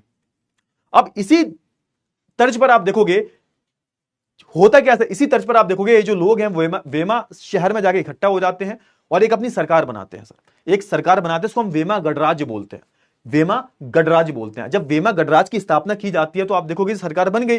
अब जो भी लोग नहीं चाहते कि वेमा गणराज्य बने, या फिर जो लोग चाहते हैं कि एक तरीके से, है ना, समाजवादी सरकार है हमारे देश में, या फिर जो रूस में हुआ वो हमारे यहां पर हो जाए, ऐसे जो लोग थे इनको जो है मारना शुरू करता है कौन सर? वेमा गणराज्य। इनको जो है पकड़ पकड़ के मारना शुरू करता है। अपने जो सैनिक थे इनके, फ्री कोर सैनिक, इनकी मदद लेता है ये लोग। इनकी मदद से जो है आप देखोगे ऐसे विद्रोह को जो है कुचलना शुरू करता है। ये विद्रोह किया किसने था? तो इसमें एक बहुत ही फेमस एक लीग है, इसका नाम है स्पार्टिश लीग। स्पार्टिश लीग जो थी ये चाहती थी कि वेमा गणराज्य को खत्म कर दिया जाए, वेमा गणराज्य की सरकार को खत्म कर दिया जाए और एक तरीके से साम्यवादी समाजवादी सरकार जो है पूरी जर्मनी में आए। ये स्पार्टिश लीग थी, जिसने एक कम्युनिस्ट पार्टी भी बनाई थी बाद में, वो हम कल बात करेंगे। खैर पढ़ाने वाला आज था मैं, लेकिन कोई बात नहीं, कल बात करते हैं। ये बताओ ये समझ में आया नहीं आया? फटाफट से बताओ। ये देखो ये चीज बहुत, ये कॉन्सेप्ट बहुत जरूरी है। प्लीज मैं एक बारी, क्योंकि मैं चौथी बार बता रहा हूं, अगर ना समझ में आया तो प्लीज एक बारी लेक्चर देख लेना, बिकॉज मैं नहीं चाहता कल मैं फिर से आधा घंटा 1 घंटा इस पर वेस्ट करूं, क्योंकि चैप्टर बेटा बहुत बड़ा है, चैप्टर बहुत बड़ा है और मुझे टाइम से जो चैप्टर और आपका सिलेबस दोनों कंप्लीट करवाना है बेटा। समझो थोड़ा सा, है ना, थोड़ा सा समझो। हाँ, आज बेटा चाय पीने का मन नहीं था, आज चाय पीने का मन नहीं था, लेकिन ये बता दो कि ये कॉन्सेप्ट समझो। और हाँ प्लीज ऐसा मत कर, देखो मैं आपको दोबारा नहीं समझाऊंगा कि सर चलो हाँ झूठ बोल देते हैं, हाँ बोल देते हैं, सर छोड़ देंगे, अगर समझ में आ गया तो सर छोड़ देंगे। मैं छोड़ तो वैसे भी दूंगा, क्योंकि मैंने 4 बार ये कॉन्सेप्ट बता दिया है, लेकिन फिर भी दिल पे हाथ रख के बताना क्या आपको ये सच में समझ में आया या नहीं आया, क्योंकि बहुत थोड़ा सा बच्चों को टफ लगता है ये कॉन्सेप्ट, बच्चे बहुत कंफ्यूज हो जाते हैं। तो स्पार्टिश लीग एक तरीके से वो था जो नहीं चाहता था वेमा गणराज्य, जो नहीं चाहता था लोकतांत्रिक सरकार बने। इसलिए क्या हुआ था, इसलिए वेमा गडराज ने स्पार्टिश लीग के विद्रोह को कुचल दिया था। किससे कुचला था? फ्री कोर, जो उनके सैनिक थे पुराने, उनकी मदद लेके। ना, मुझे पता है तुमने झूठ बोला है, मेरे को पता है तुमने पक्का झूठ बोला है भाई, तुमने पक्का झूठ बोला है। कोई बात नहीं, कोई बात नहीं, कोई बात नहीं, एक काम करते हैं, कल फिर से एक बारी कॉन्सेप्ट को समझ लेंगे, ठीक है? अब तुम जा सकते हो, अब तुम जा सकते हो, कोई दिक्कत वाली बात नहीं है, अब तुम जा सकते हो, जो भी तुम्हारे डाउट्स वगैरह देख लेंगे। सर हिटलर का, हाँ बेटा देखो, देखो मैं बताता हूं आपको, जो हिटलर का जन्म हुआ था वो ऑस्ट्रिया में ही हुआ था, बट हिटलर को जर्मनी से इसलिए लगाव था क्योंकि ऑस्ट्रिया और जर्मनी की अगर हम बात करें, ऑस्ट्रिया और जर्मनी की हम बात करें, इनकी जो संस्कृति है वो दोनों की सेम है। जैसे हम बात करें इंडिया और नेपाल, भाई इंडिया और नेपाल की हम बात करें, इन दोनों की संस्कृति एक जैसी है, एक जैसा ही है भाई। अगर तुम जापान, अगर तुम नेपाल जाते हो तो तुम्हें कोई पासपोर्ट की जरूरत नहीं है, तुम ऐसे ही जा सकते हो, तुम्हारा वोटिंग कार्ड, वोटर कार्ड है तो तुम नेपाल में जा सकते हो, नेपाल के लिए तुम्हें कोई पासपोर्ट वीजा की जरूरत नहीं है। तो कहीं ना कहीं नेपाल और हमारी संस्कृति एक जैसी है। तो ऐसे ही आप देखोगे ऑस्ट्रिया और जो जर्मनी था वो दोनों ही एक टाइम पर एक हुआ करते थे, है ना? अब ये इसकी बहुत पुरानी हिस्ट्री है, लेकिन बाद में क्या हुआ, बाद में ऑस्ट्रिया एक अलग देश बन गया, जर्मनी एक अलग देश बन गया, लेकिन फिर भी ऑस्ट्रिया और जर्मनी की जो संस्कृति है, जो उनका कल्चर था वो सेम था। तो इसलिए आप देखोगे जर्मनी में पैदा तो वो ऑस्ट्रिया में हुआ, लेकिन फिर बाद में वो जर्मनी चला जाता है। समझ में आया ना? हाँ बेटा, फिर से बता दिया मैंने।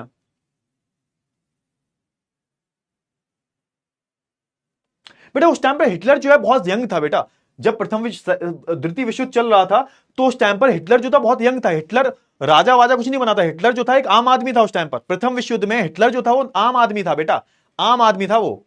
हाँ, वो तो सैनिक की तरह लड़ रहा था भाई।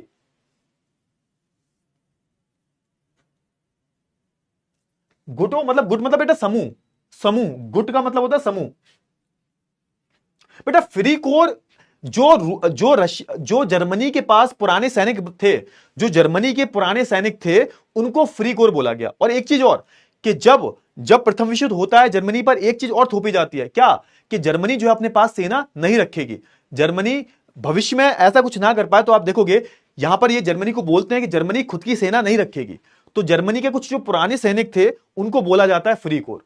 समझ में आया नहीं आया? फटाफट से बता दो जल्दी से। हाँ सर, रूसी क्रांति बेटा उस टाइम मैं बताता हूं, 1917 में जब रूसी क्रांति हुई थी, तो कहीं ना कहीं लेनिन ने अपने आप को इस विश्व युद्ध से बाहर खींच लिया था। समझ में आया? हाँ, मैंने आपको बताया था, तुम चैप्टर पढ़ो तो तुम्हें याद आएगा, तुम पुरानी चीजें भूल जाते हो। तो 1917 में रूसी क्रांति हुई थी, वो तो रूस के अंदर चल रही थी। एक तरफ रूस जो था वो विश्व युद्ध भी कर रहा था।